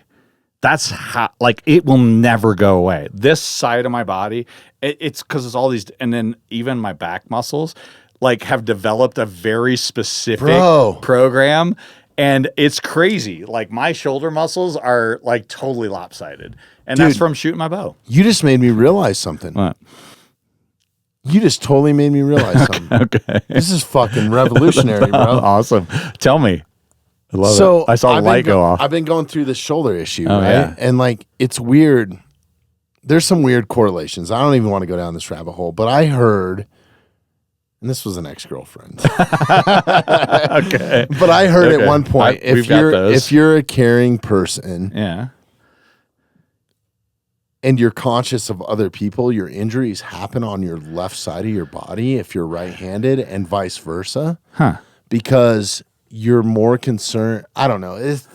I don't even know why I brought this up. Fuck this. Well, finish telling me that, because So every major injury that I've had in my life, and this is something that stuck with me. I was told this from a young age. I think I was like 16 years old, and I was like, whatever. Like, where's the next keger? Yeah. You know what I mean? Where can I do a keg stand? But every major injury I've had on my knee, broke my foot in a motocross accident. Whenever I naturally fall, has been left side. All right. So it's my left shoulder that's fucking crapping out. So I don't think it has anything to do with your handing, and I'm going to tell you why. This is crazy, and this is definitely a rabbit hole. Okay. All right. So in my upbringing and raising, like my spiritual side of things, another podcast, another story. My dad was a preacher, minister, and so I come from a very spiritual background, but he was like really deep. Like, so from a biblical perspective, you have a right and a left side. Your right side is your spiritual, godly side. That's the right arm of God. Like God, it's very specific in Bible. Like it talks about the right side. So it's referring to the spiritual man is on your right. The flesh man is your left. And so anything that happens to you in injury and things like that is correlated to your spiritual walk and whether God is trying to get your attention in your life about things that you're in. And so everything that's bad that's ever happened to me has been on my left side, like physical injuries and shit that I had the worst blowout knee injury like 4 years ago in CrossFit. And because this is similar to what this girlfriend was telling me. Right. But like, because you're not in tune with God, or is God taking, it's like God's way. So there's like these spiritual laws and principles that exist, whether you believe in God or not. We got to quit drinking. Okay. I mean, we haven't even started using shrooms yet, right? So there's these spiritual laws and like, and this is, like I said, it's probably, I love this. It's Let's probably go. for another, We're going down this hole. It's probably for another podcast, but like, I'm a very spiritual person. Like I know that our reality and our existence is just a little part of what is really the bigger I think picture, anybody right? that spends time in the backcountry realizes dude, that. And like, whether it's Mother Nature or God or you can't even like, Allah dude, or that's whatever. like, and dude, the complexity of creation in the natural realm that we live in is not fucking random, dude. Like it's not. It's intentional. It came from an intelligent being that created this shit. Like, dude, it's just not possible. It's like saying AI that we are now like expounding on now invented itself. Right. No, sorry. we have a creator. Yeah. All right. And nature is a creation, and it was created by a God. I agree with you 1,000%. But like, you could also argue that it was created by a computer program or a fucking. Yeah, we could be in the Matrix. And trust me, I've thought about that too. Yeah. sometimes it feels like it is a Matrix. But back to like the left side. Let's talk about the left right side. So I believe in my upbringing and my teaching of what I've been taught and in the spiritual things, like there are really old books, like people, like great people, Henry Ford, Napoleon Hill, that wrote about shit. Like pivotal people. These are like, and they talk about the immutable spiritual law. And it doesn't matter if you believe in it or not. It's like Think and Grow Rich is the Napoleon Hill wrote that book like 100 years ago, right? And it doesn't matter if you believe it or not. Every billionaire, rich person has read that book, by the way. Like if they haven't. Really? Yeah. Like it's like one of the like insider things that like you like because shit that I don't believe in is like The Secret. I believe in manifesting is real, but like, dude, we're going down so many rabbit holes. I'm sorry. Keep talking to me about the left side. I know this is how deep we are. Keep going because I got to change a camera battery. So the left side of our bodies, our spiritual, is a representation of our mindset, how we want to do our life. Right? That's our will. Okay. Our will is subject to ourselves, right? We have full control. We can choose to believe something, choose not to believe something. We can choose to believe in God, choose to believe in aliens. We can choose to believe that none of that shit exists and we just die and there's nothing left, right? That's our will. So that's our left side. Then we have our right side. Our right side is the God created, is the God intelligence side. And it's the immutable law that God created in this universe that if we tap into that side, that's where we find like true revelation, right? And so I don't know, dude. I just know that like there are things unexplainable to me. Like I don't even spend time trying to figure them out. I just know they're real. I just know that is the fact. And I know that like when I have got off in my life, like I've had physical manifestations on left side of my body, right? This is all just full circle, right? And I'm like, all right, I need to take a step back and see what I'm doing and why this happened to me and see what God's trying to get at my attention on, you know? Wow. And so if that's very similar to your girlfriend. No, that's crazy. Know, like I don't your ex-girlfriend or whatever. Yeah. Oh, like way past. Way ex. I don't even know if she's still alive. Yeah, sweetheart. Yeah. Like I hardly even remember this those days, is also baby. a girl that trapped me like absolute dog shit. So like I don't believe those. Yeah. Those are the ones that hurt the most sometimes. Oh God. Yes. Anyways, that's a whole nother podcast. Yeah, that's gonna be the fucking caveat to this. Another podcast. Yeah, my Achilles heel. I got a feeling you're coming back a few times. The women in my life. Oh my God, yes. But it was crazy because I went to like, I'm big anti like surgery. Like that is the very last thing I want to do is let somebody just fucking cut me open and start putting screws or cut tendons or put cadaver shit in me. And like, I just don't want it. Right. There's something that's very foreign to me and part of that is the spiritual side. But when I went to the physical therapist, I have this amazing doctor. Shout out to Dr. Castro. Like, amazing dude. Private practice. Just a stud of a man. Like, he's choked me multiple times before on the jiu-jitsu mat. like he's all man, right? I was going to ask, when you start talking about choking, like, what are we talking about? No. He hasn't checked my prostate. No. Not like that you're going to feel a little pressure here, buddy. He's a performance doctor. So, like, I equate him to, like, a life coach. He's like, well, wait a minute. He's made me question life. He's like, the moment he asked me what my athletic goals were at fucking 41 years old, I was like, The fuck are you asking me, dude? Like, I'm not playing football. Like, I've always had like an athletic goal, and I was like, oh, I guess it's to be good in the backcountry. Yeah, like, that's my athletic goals. Right, to shoot my bow, 100%. Mileage, and to do it when I'm 100 years old. If I live that long, to kick my kid's ass when he's 18 years old. Hell you know what I mean? Like, those are my athletic goals. Mm-hmm. And he's like, okay, well, now we got a starting point, right? And that's the type of approach that you need to take in an archery shot or whatever. It's like, what is your goal? Where are you going to hunt from? How are you going to do it? What are you hunting? How far are the shots typically? Are you hunting antelope, or are you hunting elk, or are you hunting coos deer? Like, there's different setups. There's different setups for guys do it in the pro archery shoot. Like, their hunting rig, like, I'm very much don't care about it. So I shoot my hunting rig on the archery range, but correct me if I'm wrong, in the pro archery world, totally different. Guys will have two different setups. So it's so much different. Right. I have a scope with a magnifying glass in it, single pin. But you would never hunt with that setup. No. This is never. for shooting foam. What you saw me with today is my hunting setup, but I have I added.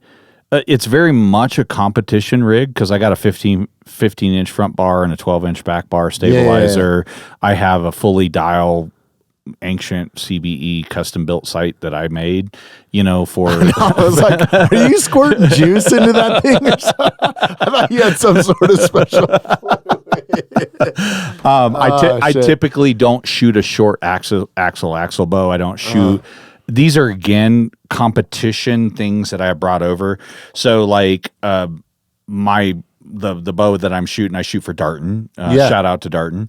Been great supporters of me, both in what I'm doing in the Broadhead, but also in my archery career as well. They make a nice bow, dude. Oh, Your bow's sweet. So personal friends of mine, the guy, Randy Kitts who bought Darton in 2019 and completely he completely revamped it, and they're fucking kicking ass. Also Black Eagle Arrow, and they're all under the same umbrella, Conquest Archery. Anyway, but I shoot. So my bow today that I shoot, that's my hunting bow, is a 36-inch axle, which makes sense at American Bowman, right? I would, and I would, if they made a hunting platform.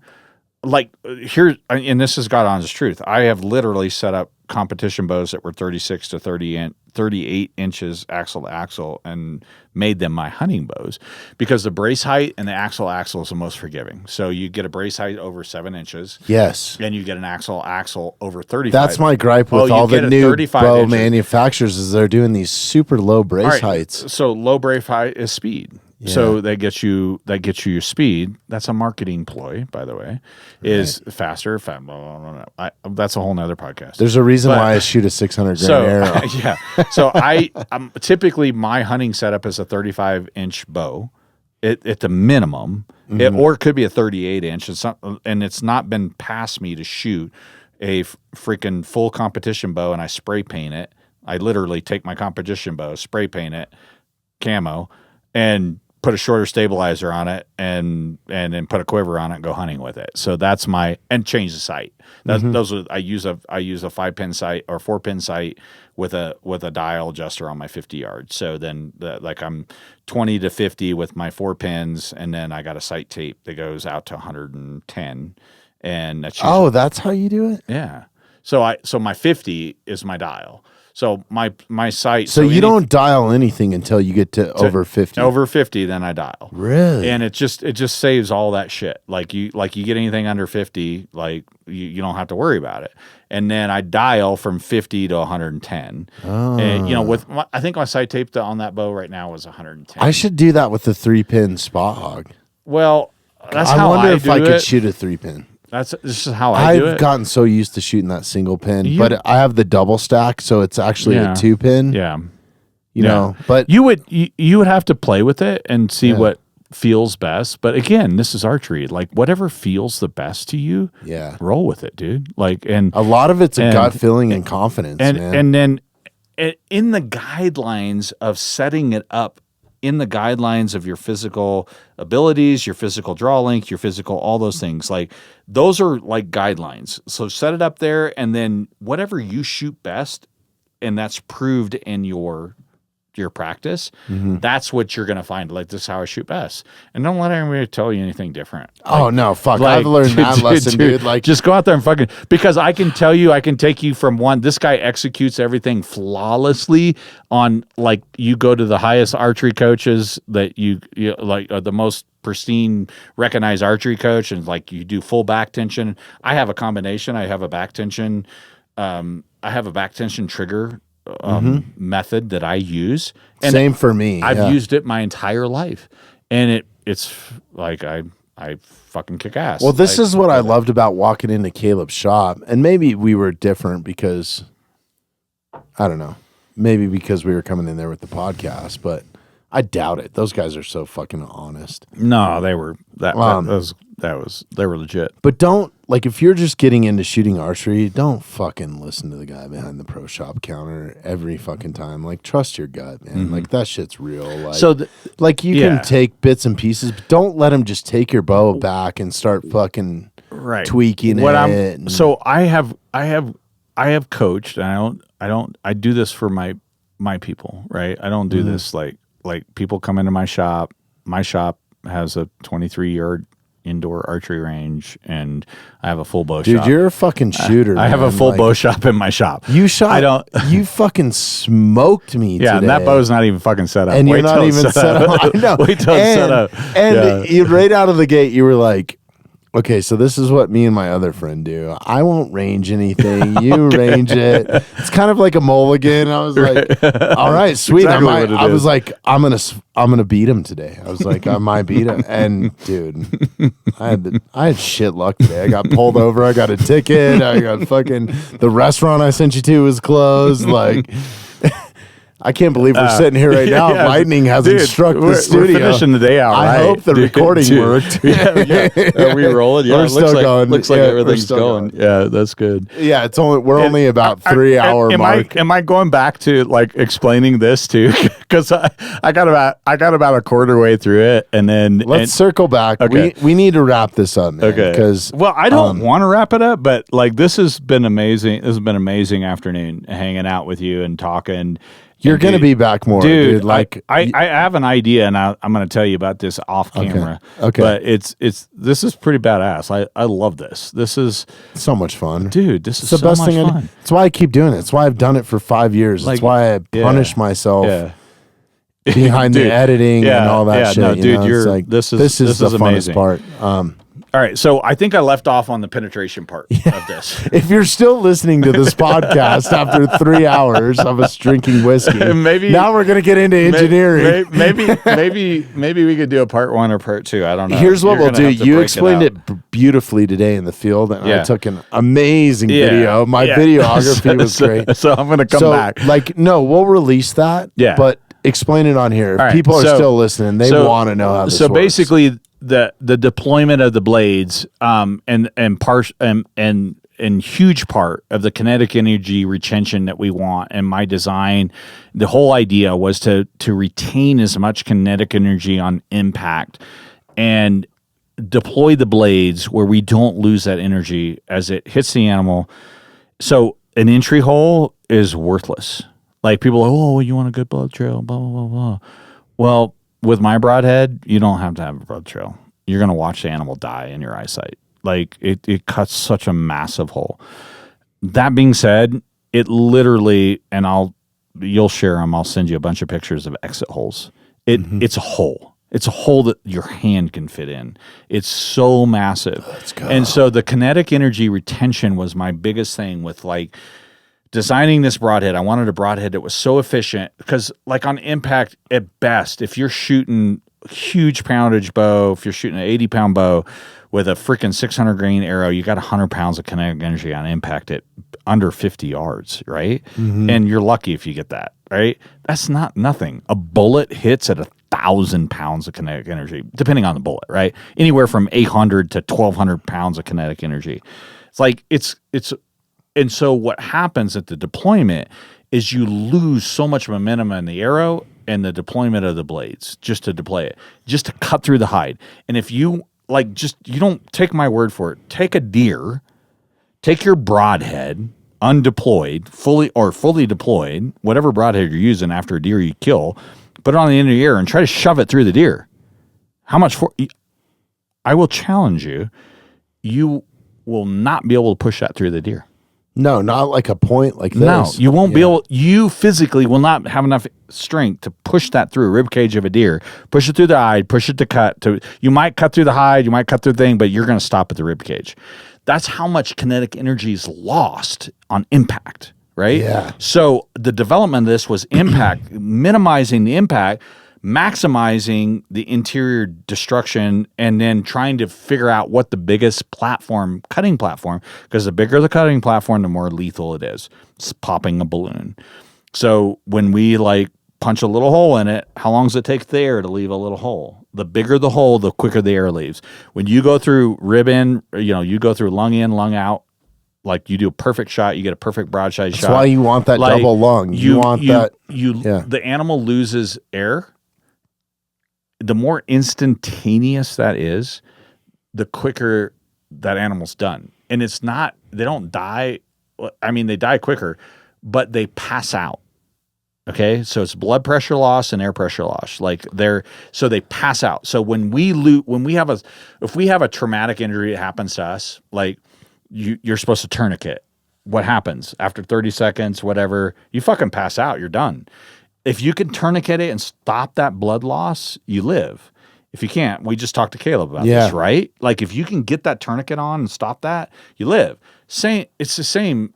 It's also why you can get hit in the head and get knocked out. It's a human safety mechanism to fucking pass out. But could you think of a better, more ethical death than that? No, not at all. Because you literally just pass out. Yeah. And an animal. And anybody that's passed out on their own or been knocked out before, you don't even know it happened until it's already done. You just wake up, what the fuck happened? You just wouldn't wake up from it. You're right, exactly.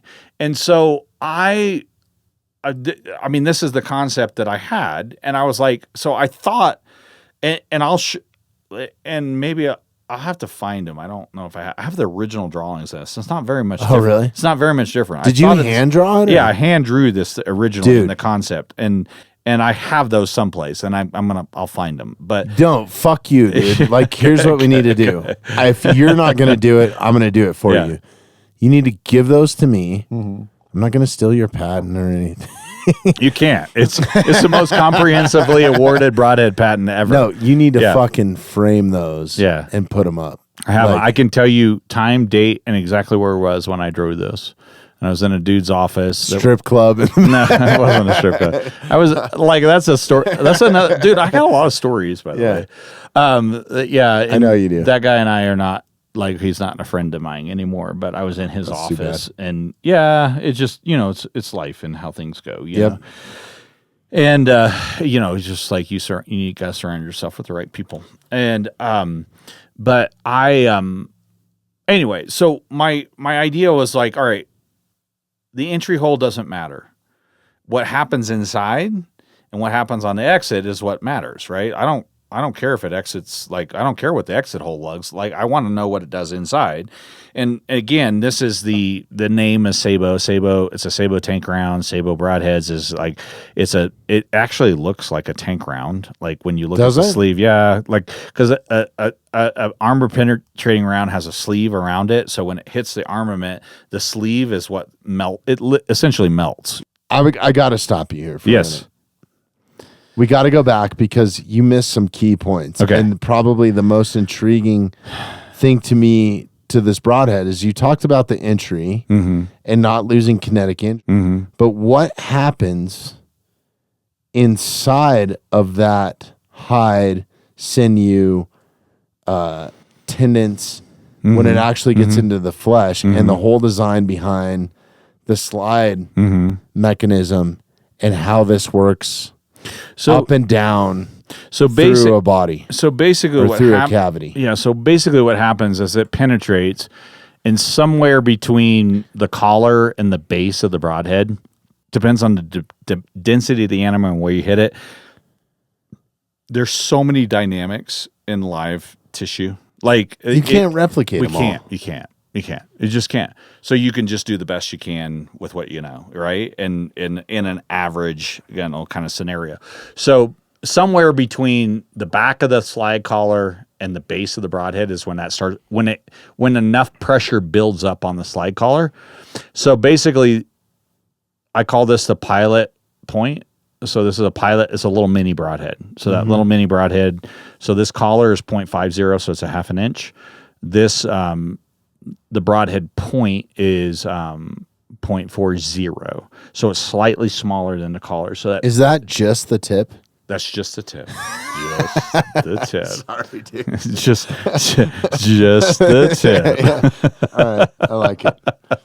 Oh my God, we could go someplace there. Yeah. So that builds enough pressure, and usually it's punching the rib cage. So the point is inside of the lung cavity, right? And so now there's enough pressure to cut this retention washer. And the development of that retention washer was quite extensive. It took me 2 years. Does the actual retention washer cut in half, or does it? No, it cuts the corn. It cuts those ears off, which is huge because then because that's one of my gripes with other competition is that retention washer would break in half. Yeah, and now you have a loose connection. Right. Yeah, it especially because arrows spin through shit. Yeah, and when you guys buy the broadheads, you have to buy them to see it. I'm not going to show you an up close call. With that retention washer, there's these little recession holes inside of the ears of the retention washer where the points of the blade fit into those. And there was a lot of development in that I worked on. It took me 2 years to get this retention washer right. And because if it's too heavy and it's not developed right, the blades don't open. If it's too light, they open too soon. And so there was literally 2 years and 2,500 3D printing samples of holy shit of 27 different 2,500 2,500 and 27. You should have hired my kid. He 3D printed me this, dude. This is pretty dope, dude. I love that thing. That's awesome. Yeah, it's another fidgeting. Yeah, that's pretty cool. Yeah, I love that. And I did. I can't remember how many plastics. People don't realize. No, they don't know. This, it took 2 years. 2 years. I back and forth with my engineer. All right, you need to tweak this. You need to tweak that. Back and forth with my 3D printers. All right, I need these. A week later, I got those samples. Test them. Failed. Didn't work. Didn't do this. And then the testing setup that I did, there's no criteria for testing a broadhead. So when you have a good idea, you better fucking care about it. You better believe in it. Yeah. And it better be. So here's the key with that, and you're so true. You better know that it's a good idea. Mm-hmm. If I set out to prove myself wrong with this idea, and if it failed on any one of those proving wrong, I was done. I wasn't going to nope, don't have a better product. It didn't. I had failures, and there's still going to be failures, and there's still going to be tweaks and developments as we go. And that's what I've learned. There's nothing perfect, and it never will be perfect. But 12 years? Is that what you said? 12 years, yeah. Bro. Yeah, but 12 years off and on. It all still counts. I told you the patent thing with this, where my patent attorney had malpractice. My God, it's crazy. I lost the patent. That's another podcast. Yeah, I lost the patent, and then my ex-wife put it in court. She wanted the patent. It was in abandonment status, which was 50-50 non-recoverable, and I had the patent issued, and it got abandoned because my attorney was malpractice. It was malpractice. He fucking dropped the shit. It's crazy, dude. And it was not my fault. And he was supposed to do it. He had been paid to do it. He didn't do it. You honestly were not meant to have this, but because you're so passionate. Then that fucker in the middle of all that shit killed himself. Oh my God. And then I fucking lost all the shit for that's too bad it wasn't with a SABO Broadhead. It would have been good PR. Right. I know. We're assholes. Yeah, dude, it's fucking amazing. Right. I gotta. Okay, so should I finish? Or are we just rolling? We're about finished. Okay. We're almost breaking the 3-hour mark. Okay. And you're a sponsor. You're gonna have to pay extra for this. Okay. No, I'm just joking. Damn it! You got the homie prices. Dude, it's worth it. Yeah. No, Now I gotta pay. I gotta pay for this shit now. Oh my god! You already paid for it, dude. Stop it. No, man, I appreciate it. Like that I'm not out here like trying to like rob companies blind. Like honestly, dude, you know me personally. Like dude, everything that's pretty badass. That I take in, I kind of put right back into this. Yeah. And I feel like you've done the same thing with this. Like and the goal is someday for us to make millions of dollars. And we'll celebrate together or whatever. But that's a byproduct, honestly. Honestly, I don't care. I would keep doing this. And it's my journey. I just posted something on my Instagram about like it's not the journey or the destination. It's who you become in the process. Yes. And that's hunting. Dude, that's like that is hunting. That's how I feel 100%. It's not the journey or the destination. If I never made one fucking penny, like sitting down and having these conversations and like my intention was to record with you for like an hour and a half. Dude. We're double that right now. Dude, that's crazy. And why turn it off? You know what I mean? And we're just rolling and it's like legit. Yeah, but the like entire authentic, like you know what I mean? The entire 2 weeks that I've spent with you have been like that. Like that we've never missed a beat. We've had to go and focus on other shit, whether you were selling broadheads or I was fucking recording shit with other people. Doing your editing and all that shit. Yeah, so this is special to me to like actually sit down and like, so I'm really enjoying it. So we're not turning it off yet. We're going to turn it off soon. Dude, this is fucking rad, dude. Like, I'm so proud of you. I'm proud to call you a friend. And like, thank you for bringing this to the forefront because I know all the struggles personally. We're going to dive more into this. And thanks for your belief in me, just in sponsoring us. So it's like, it goes back to that win. But not only, you know what's cool about this is I'm going to hunt with this year. And that means so much to me. It's fucking like, I believe in this enough after shooting it today, hearing your spills, spending the weekend with you, having true archers like Stick Sniper, all the guys be impressed by it. Anybody that's looked at it, and because I've spent the last couple of weeks and even Bob with today. Yeah. So back to Bob for another podcast. Me, you, and Bob are going to do a podcast. We got another mic and camera I can set up. Fucking Bob, dude. I don't even know your last name, Bob. I don't even know his last name either. He's like Sam Westfall's like archery and motion assistant or something. Hopefully you're listening to this, Bob, because you got so much shine today. Put this on your social media if you even have one. That's right. Yeah, what did he say? He was defense engineer. Aerospace something. Or yeah, something. No. It was, it is in aerospace. So it's like Lockheed Martin or Northrop Grumman or like, and it's crazy because in rock and roll, I've worked in those same sectors. Yeah. Because like the hydraulics translate over. One of those guys works for me. Okay. Yeah. Yeah, exactly. Yeah. You know. Uh-huh. So like when it comes down to real engineering and fucking weaponry, those guys are the best. So automatically this random dude that we ran into, one of these guys works for me for the fun of it because his job's so boring. Exactly. Like literally, I swear to God, like I can't make this shit up. Well, that's the same thing with the podcast. Like I have video editors. I had a video editor this year that was like, dude, I just got offered this job making like 6 figures. And I don't want to take it because I feel loyal to you. You gave me a job when I didn't have a job. And I was like, what the fuck are you talking about? Right. Go, bro. Dude. Just fucking go. You're making more money than I am. Yeah. And he's like, I fucking hate it. Right. I'm editing financial advisors. Yeah. Wall Street, this lies. Is the same. Wolves of Wall Street, dude, right? Like, dude, I got a guy. It's the hunting industry. The guy that is I have 2 engineers that work for me. They're personal friends of mine. They become personal friends, but didn't start out that way. And both of them, one of them works for one aerospace defense, and the other one works for another one. And it's the craziest shit ever. I have had so many engineers. First of all, I'm getting this a lot in my life is, oh, where'd you go to school at? What's your degree? Like, where'd you, like, and I'm like, dude, I got a GED. Like, I'm high school, like, I was homeschooled and got a GED. Like, this is a shit I'm telling you. It's like meeting Andrew, like, I can't make this shit up. No. It just, like, I'm like, fuck, okay, I'm supposed to be doing this. Exactly. So tell me what you were just going to say. Shit, I think you should leave some of this in. Oh, I'm leaving it in. Because this is the authenticity that I think that people are starving for.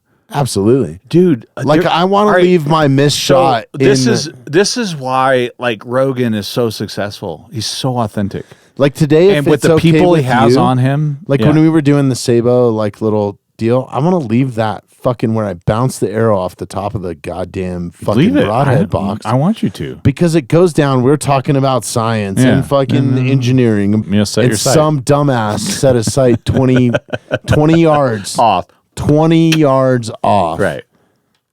Yeah. And that cost me $23. And this is what this goes back to what I was saying earlier, is that everybody lives in a real world. Yeah. Okay. And social media, Hollywood, let's call it Hollywood, wants to portray something that isn't authentic. It's like this fantasy world. Oh, of course. That is Hollywood. And the most that people relate to is what is real in their life, right? Mm-hmm. Like, this is real. Like, I fuck up just like the rest of you guys do.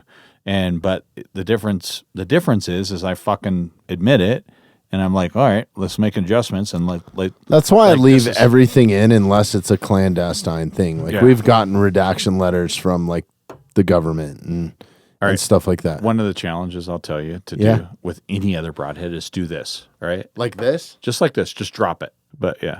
There you go. Okay, there we go. All right. I just had a little drop. There's very few broadheads that will do that.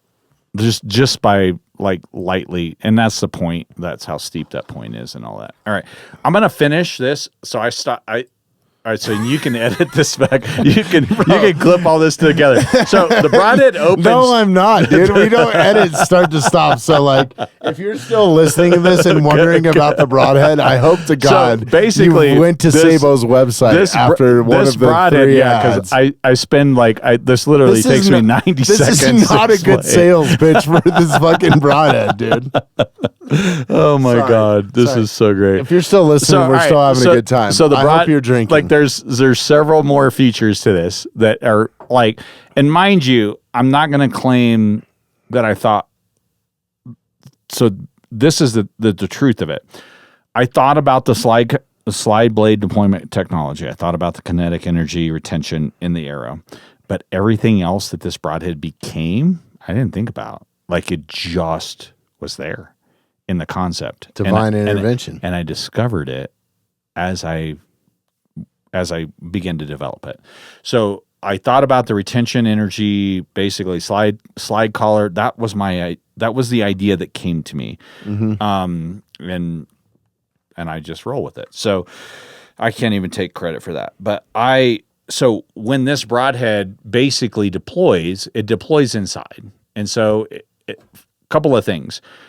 I didn't realize that the offset blade configuration creates a hole and not a slit. Every other mechanical broadhead creates a slit. So a slit closes, right? It creates friction on the arrow, creates friction on the ferrule. So this creates a hole. So I take this into my construction background, career, whatever. This is a pre-drill hole. Mm-hmm. It pre-drills a hole all through the animal, allows these huge blade expansion to cut a relief, and in that process, it's relieving the back energy in the drag on the shaft of the ferrule. So there's virtually no ferrule drag. Every other mechanical broadhead has a wedge, and then it creates a bigger ferrule, not a smaller ferrule. Mine starts with a big point to virtually this ferrule is 0.153. So it's like not even an eighth of an inch diameter. And so there's no drag on the ferrule. So this point, all the kinetic energy is concentrated on this point. It's less than a half-inch diameter hole. It just punches a hole, basically cuts it. It's so steep, it's so sharp that it virtually loses like we're going to quantify that, but it doesn't hardly lose any kinetic energy. So that momentum carries through, applies the pressure to the collar, deploys the blades. So the blades in the back, so it's cutting the front hole, it's pre-drilling it, and then these relief blades, that's how I call it, are relieving the pressure on the arrow shaft and also on the ferrule design. Can I ask you a question? I'm sorry, I don't want to stop you in this. Yeah. Like in your shooting it through your different like flesh models and high speed cameras and fucking all the sort of shit. Does this ride, like when it's going through the flesh, is it bottomed out because of all the force, or is it like riding somewhere in the middle? So on soft, because it's a pilot hole. So soft tissue, like lung tissue, heart tissue, it's going to be here. It's fully bottomed out. Sorry, I should show this over the It's camera. a fully deployed broadhead. Right, which that would be fully deployed. When it's going through muscle tissue, slide that up just a little bit. When it's going through muscle tissue, it's deployed. Muscle tissue is deployed about like that. Okay, bone tissue is deployed like that. And so this is leading me into the next phase. This is why I'm going to hunt with this. This is leading me into the next phase of the description, which I didn't plan. It just was a byproduct of the design. But look at that. Like if you hit an honest bone. Yeah. Closes. It closes. Let me ask you another question real quick too, because I'm intrigued by this. Yeah. Because of the offset blade, does it then spin in flesh? It doesn't spin. Once the blade's straight? cut, it stops the rotation. Because your arrow has rotation when it hits the animal. Mm-hmm. Your arrow, depending on your fletching helical, your arrow's spinning. But as soon as it engages in the flesh, it stops the spin of the arrow. So it's going to pass through as it enters. So if it enters like this, it's going to exit like that. Right, because you're going. Yeah, because you're spinning. There's not enough energy in the spin. It's like throwing a spiral and it stops when you catch it. Yeah. Demarius Thomas catching that pass. Yeah. Correct. So the spin stops on impact. That makes sense. But then it deploys, and in that deployment factor, so this is what I tell guys on, and it's not even a marginal shot. You made a perfect shot, but the animal moved. So this point will melt right through a scapula. Like it just, up to an elk so far. I haven't killed anything, honestly, bigger than an elk. Maybe a moose this year. Well, maybe a moose this year with this broadhead. And I know its performance because it outperforms any other broadhead I've ever used on any animal. It's going to outperform it on even the biggest animals, you know? So when it hits an obstruction that the cut blades, the relief blades, which I'm calling the expansion blades, so that's the offset blades, when those blades hit an obstacle they can't cut through, because the pressure that's on this collar is really light. Like, so. Oh, dude, it's like, fucking carbon. Like, lung tissue is like Jell-O. So it doesn't take, it's even less than Jell-O because it got air in it, right?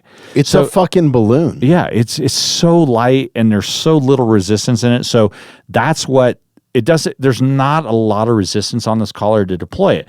So when the blades hit an obstruction that they cannot cut through, it literally slides back, just like I did on my fingers right there. That's about exactly. It doesn't close all the way.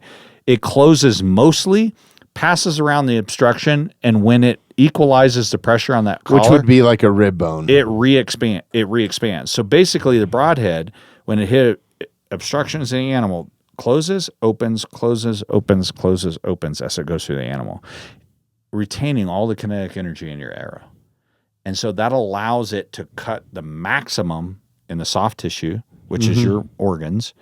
And if you make a gut shot, God forbid, I've had gut shots, I can't show them on film because it's not correct and I'll get crucified for it. Not because it was intentional, but I have video. That's a great point. Not intentional. It's never intentional. I personally have had one gut shot on a white-tailed doe, and my arrow hit a twig. It was a 37-yard shot. Anyway, I personally had a gut shot. I hit a limb. It gut shot the doe. And you can choose whether you want to edit this out or not. I don't know, your listeners, but this is what happened. I'm not going to unless you ask me. I don't want you to because I've lost so many animals to gut shots, and any bow hunter that hasn't is fucking lying. Every to time that I agree. If you get a gut shot with I don't care if you're Levi Morgan. It doesn't matter. Like, bad shots happen. Animals duck arrows. Yeah, exactly. What do you call it? String an arrow or jumping a string. Jumping a string. Yeah. So with my own personal experience, I've only shot one gut shot. Didn't hit anything vital. Nothing chest cavity. My arrow hit a twig between. It was a 37-yard shot through. It was a whitetail doe. We're just killing animals to test the broadhead. Obviously, I have tags and all that. But you didn't. Just a caveat. You didn't intentionally aim to shoot. Never. I would never do that ever. Ever. It happened, and what happened shocked me because I center punched her abdomen like nothing but guts. Lost animal. All right, this animal usually you throw up. I can think of the smell. This now. This animal runs like a mile and goes and beds down and has a horrible death. She dies 8 hours later. If I'm lucky, I find enough blood. I leave her overnight. I go find her the next day. If I got guys that got dogs, maybe I find her, maybe I don't. Okay, these are real life scenarios. I've done this right previous to this broadhead. This doe ran off, trailing 8 to 10 feet of internals behind her because the exit wound was so fucking massive. Oh, that's gnarly. Full pass through. She ran. She ran 30 yards, turned around, looked back, looked at what was going on. Right, bedded down, like right there at 30 yards. Like I watched this from my tree stand. I might have video of this because I filmed it. And don't share that. No, I can't. Yeah. I'll get crucified for it. Yeah. She bedded down, and in less than 5 minutes, she was doing death convulsions. I was stunned. Like I was like, I only hit guts. When I immediately climb out of she bedded down 30 yards from my tree stand, like started head wobbling, down, see her legs kick, she's done, right? Go down my tree, go over to her, she's dead. It's like 8 minutes after I shot her. But as a caveat into that, it's a marginal shot. If you accidentally do that, you still want it to fucking die. You don't want it to suffer. Like so, any other broadhead, this would have been a 6 to 8 hour. That animal's going to die. Yeah. And I'll go back to nature. I've spent 3 days looking for and never found him. Never found him. Yeah. So this thing died in my eyesight. I go down, check her out. And I've autopsied, and I still do it. I autopsy every animal I kill. When I say I autopsy it, I gut them fully. I pull their tissue out. I pull their lungs out. I pull their heart out. I pull all that shit out. I see what the broadhead did. I look at it. I do all that shit. You have to. So I open her abdomen out, and when I went to field dress her and cut her open, blood just poured out of her abdomen. Like her gut cavity, not her chest cavity. It was dry, no blood. Like I cut enough secondary capillary artery veins in her abdomen that she bled to death because internally the hole was so big. because it was so big. Mm-hmm. And she died like in 5 minutes and not 6 and if hours. you think about it, if it's going through that soft tissue, it was fully expanded. That's a huge hole. So let me ask you this, because most broadheads market as like a 2.5 inch hole. So Rage, G5, all those 2 inches, 2 1/4 Schwacker. How big is that? In the 125 grain is going to be your biggest, right? 2 3/4, but it's actually 2 15/16. I mark it as 2 3/4 because I had so many guys telling me it was bullshit. You can't push a 3-inch broadhead through an animal. Fuck you. And I'm take a 3-inch hole saw and try to cut through this with a fucking power drill, and you'll be right, bro. Right. So it goes back to the kinetic energy retention that the broadhead is so energy efficient as it goes through the animal, and it only deploys at that 2 3/4 inch deployment in the softer tissue where you want it to deploy, and instead of on the hide on the entry, which is worthless. There's nothing there that's going to kill an animal. Yeah, like not on the outside, it's on the inside. Yeah, and so it deploys on the inside. If you do a rib in, rib out shot, it's basically. It starts to deploy, and the entry hole looks about like this big, and I'll share these photos with you so you can pop them up on this podcast. So the entry hole looks about... We probably won't, but... The entry hole looks... Oh, that's right. Yeah. The entry hole looks about like this, and the exit. You should put these on SABO's website, though. They will be there. Okay. Yeah, before you air this podcast, they'll be on there. Okay. The exit. So hole, if you want to see this, go to SABO's website. Yeah, if you're a true archery hunter, yeah, the exit hole. Because the moment that we put that on YouTube, yeah, it just gets. So the exit hole on these things, I'm collapsing my fingers like this. I can stick that just like that in that hole. Really? Yeah, it's insane. Yeah, and it's devastating. So punching a scapula, basically it folds up, blows through the shoulder blade, re-expands on the inside. Yeah. And I haven't done it with an elk.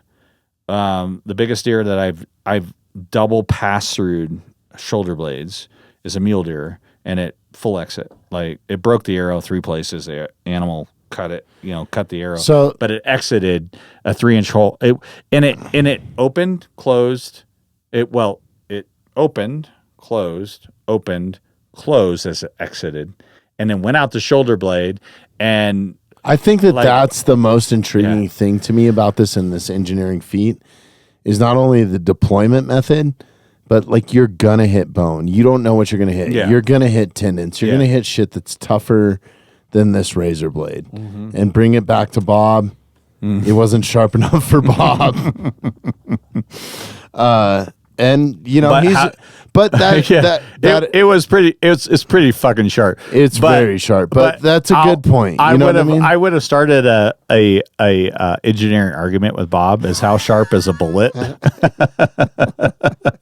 but I didn't go there with him. Yeah. No, the faster it's also the about faster strength. faster an object moves, the sharper it becomes. Like in its penetration. Don't worry, and they're fucking sharp. Maybe not the next podcast, but 4 podcasts from now, Bob and you are going to be sitting here, so I'm going to let you guys debate. By the way, he was also a tank engineer, so it's kind of ironic that we ran into like a weapons defense engineer or weapons destroyment. I can't remember what his title was, and he didn't really tell us. But so it's kind of crazy that we ran into him on a fucking archery range. This old man's got to pee again. We're gonna wrap this up, but we got to end on this note. Okay. So, all right. To take it back to, like, this is some ground truth that you haven't had, but I've had more experience than probably, I think, anybody short of Donnie Dust. Okay. To take it back to a primitive standpoint,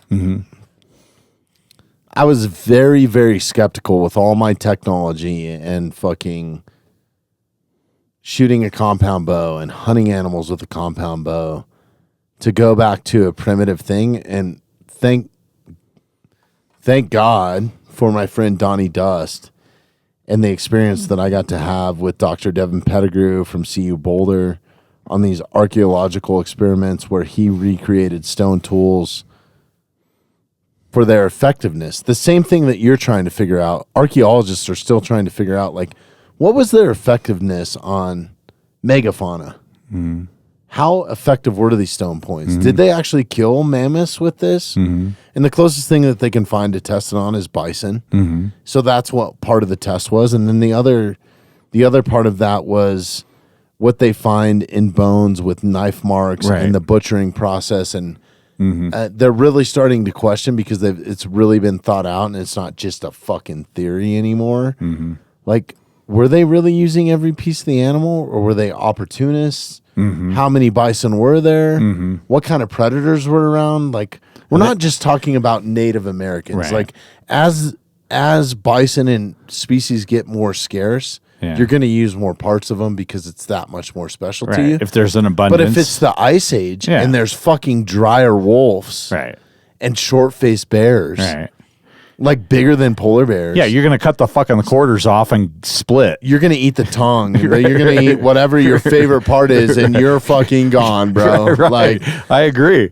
They're not. There's no hospital to visit. They're not different than us, and maybe they're even more efficient than we are. You don't have a 10 millimeter to fucking. You are truly hunter and hunted. Yeah. Right. Yeah. Like, you're fucking cleaning the easiest shit to get off that animal and splitting. We're seeing this in Colorado right now with the wolf reintroduction, where they're chasing cats. They're using cats as mercenaries to kill their. Right. And I've experienced this firsthand. Deer hunting, where I deer hunt, There's a bear that comes in that's fat and lazy. He's that fucking armchair quarterback at the fucking watching. Yeah, he just goes and steals your shit at the end of the day. No, you literally come in and sit on his haunches. He's too lazy and fat to attack me, I hope. Right. He doesn't have the energy to, but he's an opportunist. So he knows he can smell the gut pile. Mm-hmm. Yeah.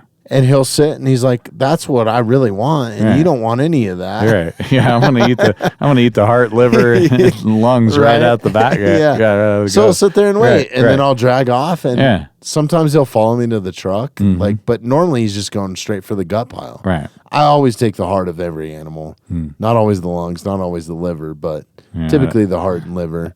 Sometimes the kidneys. I have PTSD with liver. I don't ever take liver. Like I give back. But my point is to bring it back to a primitive thing. And Donnie's argument with hunting primitively and the way that he gets knocked from the hunting community is like, why would you do that? I've seen it firsthand. I have high-speed film that I'm going to show you. These atlatls with not the same speed, but just the weight and the cut radius, and then also the kinetic energy that's behind that and how much of a hole it opens up. That's what's effective. Like, how big is your hole? How easy is it to reseal? Like, and that's what you've engineered here, even though it's space age to stone age. Right. It's kind of the same concept, dude. Kind of a throwback with space age technology. Yeah. It's super rad, dude. Yeah. Dude, thank you.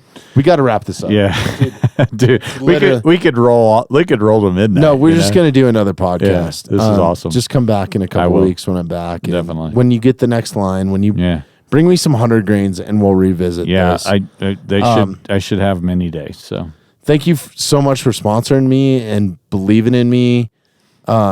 Same, dude.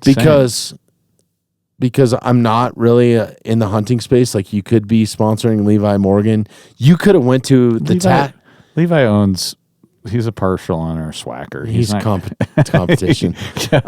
He's not going to. No, but what I'm saying is, like, I'm not our entire listener base is hunting based. I think that they're intrigued by it, especially 3 hours into a podcast. Yeah. But what I'm getting at is, like, you're a good person, dude. Thank you for believing in me. This is a superior product. Not only than that I believe in, and I'm passionate about archery. But, dude, thanks for all your support, man. Like, you're truly a friend. Like, even if this was a piece of shit, you'd still be my friend. You might not be a sponsor. But, like, more than, like, you value human connection. And I think it's important to support companies that value human connection. Because you could have went to the TAC event where you knew 100% of archery hunters were going to be there. But instead, you opted out and came down to Tucson with me and fucking hung out with Marissa. We had a great time. We did. It was a great time. So, dude, thank you so much. Call for me, for Thanks for all the support. I'll be there to support you, man. And this is a superior product. I'm going to be fucking hunting with it. Can't wait. Yeah. If you're this far into the podcast, you've listened to the ad probably 4 times. So go to SABO Broadheads. Check it out. Real quick before we jump off. I don't even know if this computer's dormant right now. Let's drop. It's SABO Broadheads on Instagram, sabobroadheads.com. If you want to follow Jansen's personal page, it's Adventure. What is it? Adventure Man Jan. Yeah, let's go. Yeah. Great follow. Yeah. Great follow, by the way. Yeah. And check out SABO Broadheads, man. Like, fucking, if you want to be more successful in hunting, check it out. You want to improve your long distance shooting, I'm definitely going to take a step up at least in 20 yards this year because of this. So. Yeah, we're going to do, we have the 125 available now, and then the 100 grain is in production, same specs as the 125, and then I have an 85 grain version also in development and in production. Hopefully the 85, it's a youth and women's model. It can be used, anybody could use it. It's a 2.5 deploy, so it's a slightly smaller than but most broadheads are 2.5. It's bigger than it's bigger than most, and it's an 85 grain. So we'll have those available, and everything's we're rolling, and we're moving into our new facility here in the next couple weeks, and That's right. I can't wait for that too. Just You come cranking down it and check out, that man. out. Just doing the grind, and I'm gonna be out there and hunting, and also stay tuned for our YouTube channel. It's SABO's Waypoint to the Wild. We'll be posting all of our hunts and adventures, and with myself and with my associates and the people that I roll with. So Fuck yeah. looking forward to that. We're gonna put together a Texas hunt, you, me, and Caleb, and Texas or Oklahoma. I'm working on that. So Okay. we'll Keep me posted. we'll get that all put together, and we're just gonna have fun and enjoy this. We're just hanging on for the ride, you know? Fuck yeah. Thank you so much, Jansen. Thank you so much, Caleb, for having us. Yeah. And kind of I got to thank Caleb is what I was thinking about. Yeah. For kind of solidifying this relationship, because I don't think it would be as strong as if it was without him. We are out of whiskey. We are out of time. So good. This is a record-setting podcast. That's awesome. I'm glad I'm the record setter. Fuck yeah, dude. You deserve every bit of it, man. You're a friend, a homie. You're much more than just a sponsor. Dude, we just tapped the iceberg, by the way. Thank you very much. Thank you. Oh, I know that. That's why I have recurring guests, dude. Okay. I love you, brother. I Thank love you too. for everything that Thank you you. do. Yeah. Check out SABO Broadheads. Awesome. Support good people, superior products, and fucking check these out. Yeah. All right. Awesome. Thanks, Jansen. We're out. Appreciate you. Yeah. Thanks for listening to the Mountainside Podcast. If you haven't had a chance to do this already, please take a moment, follow, like, subscribe, or rate on whatever platform you catch the Mountainside Podcast at. If you'd like some more information on upcoming episodes, safety tips, access to all of our affiliates, and all the badass discounts that we get here at the Mountainside Podcast, check out themountainsidepodcast.com.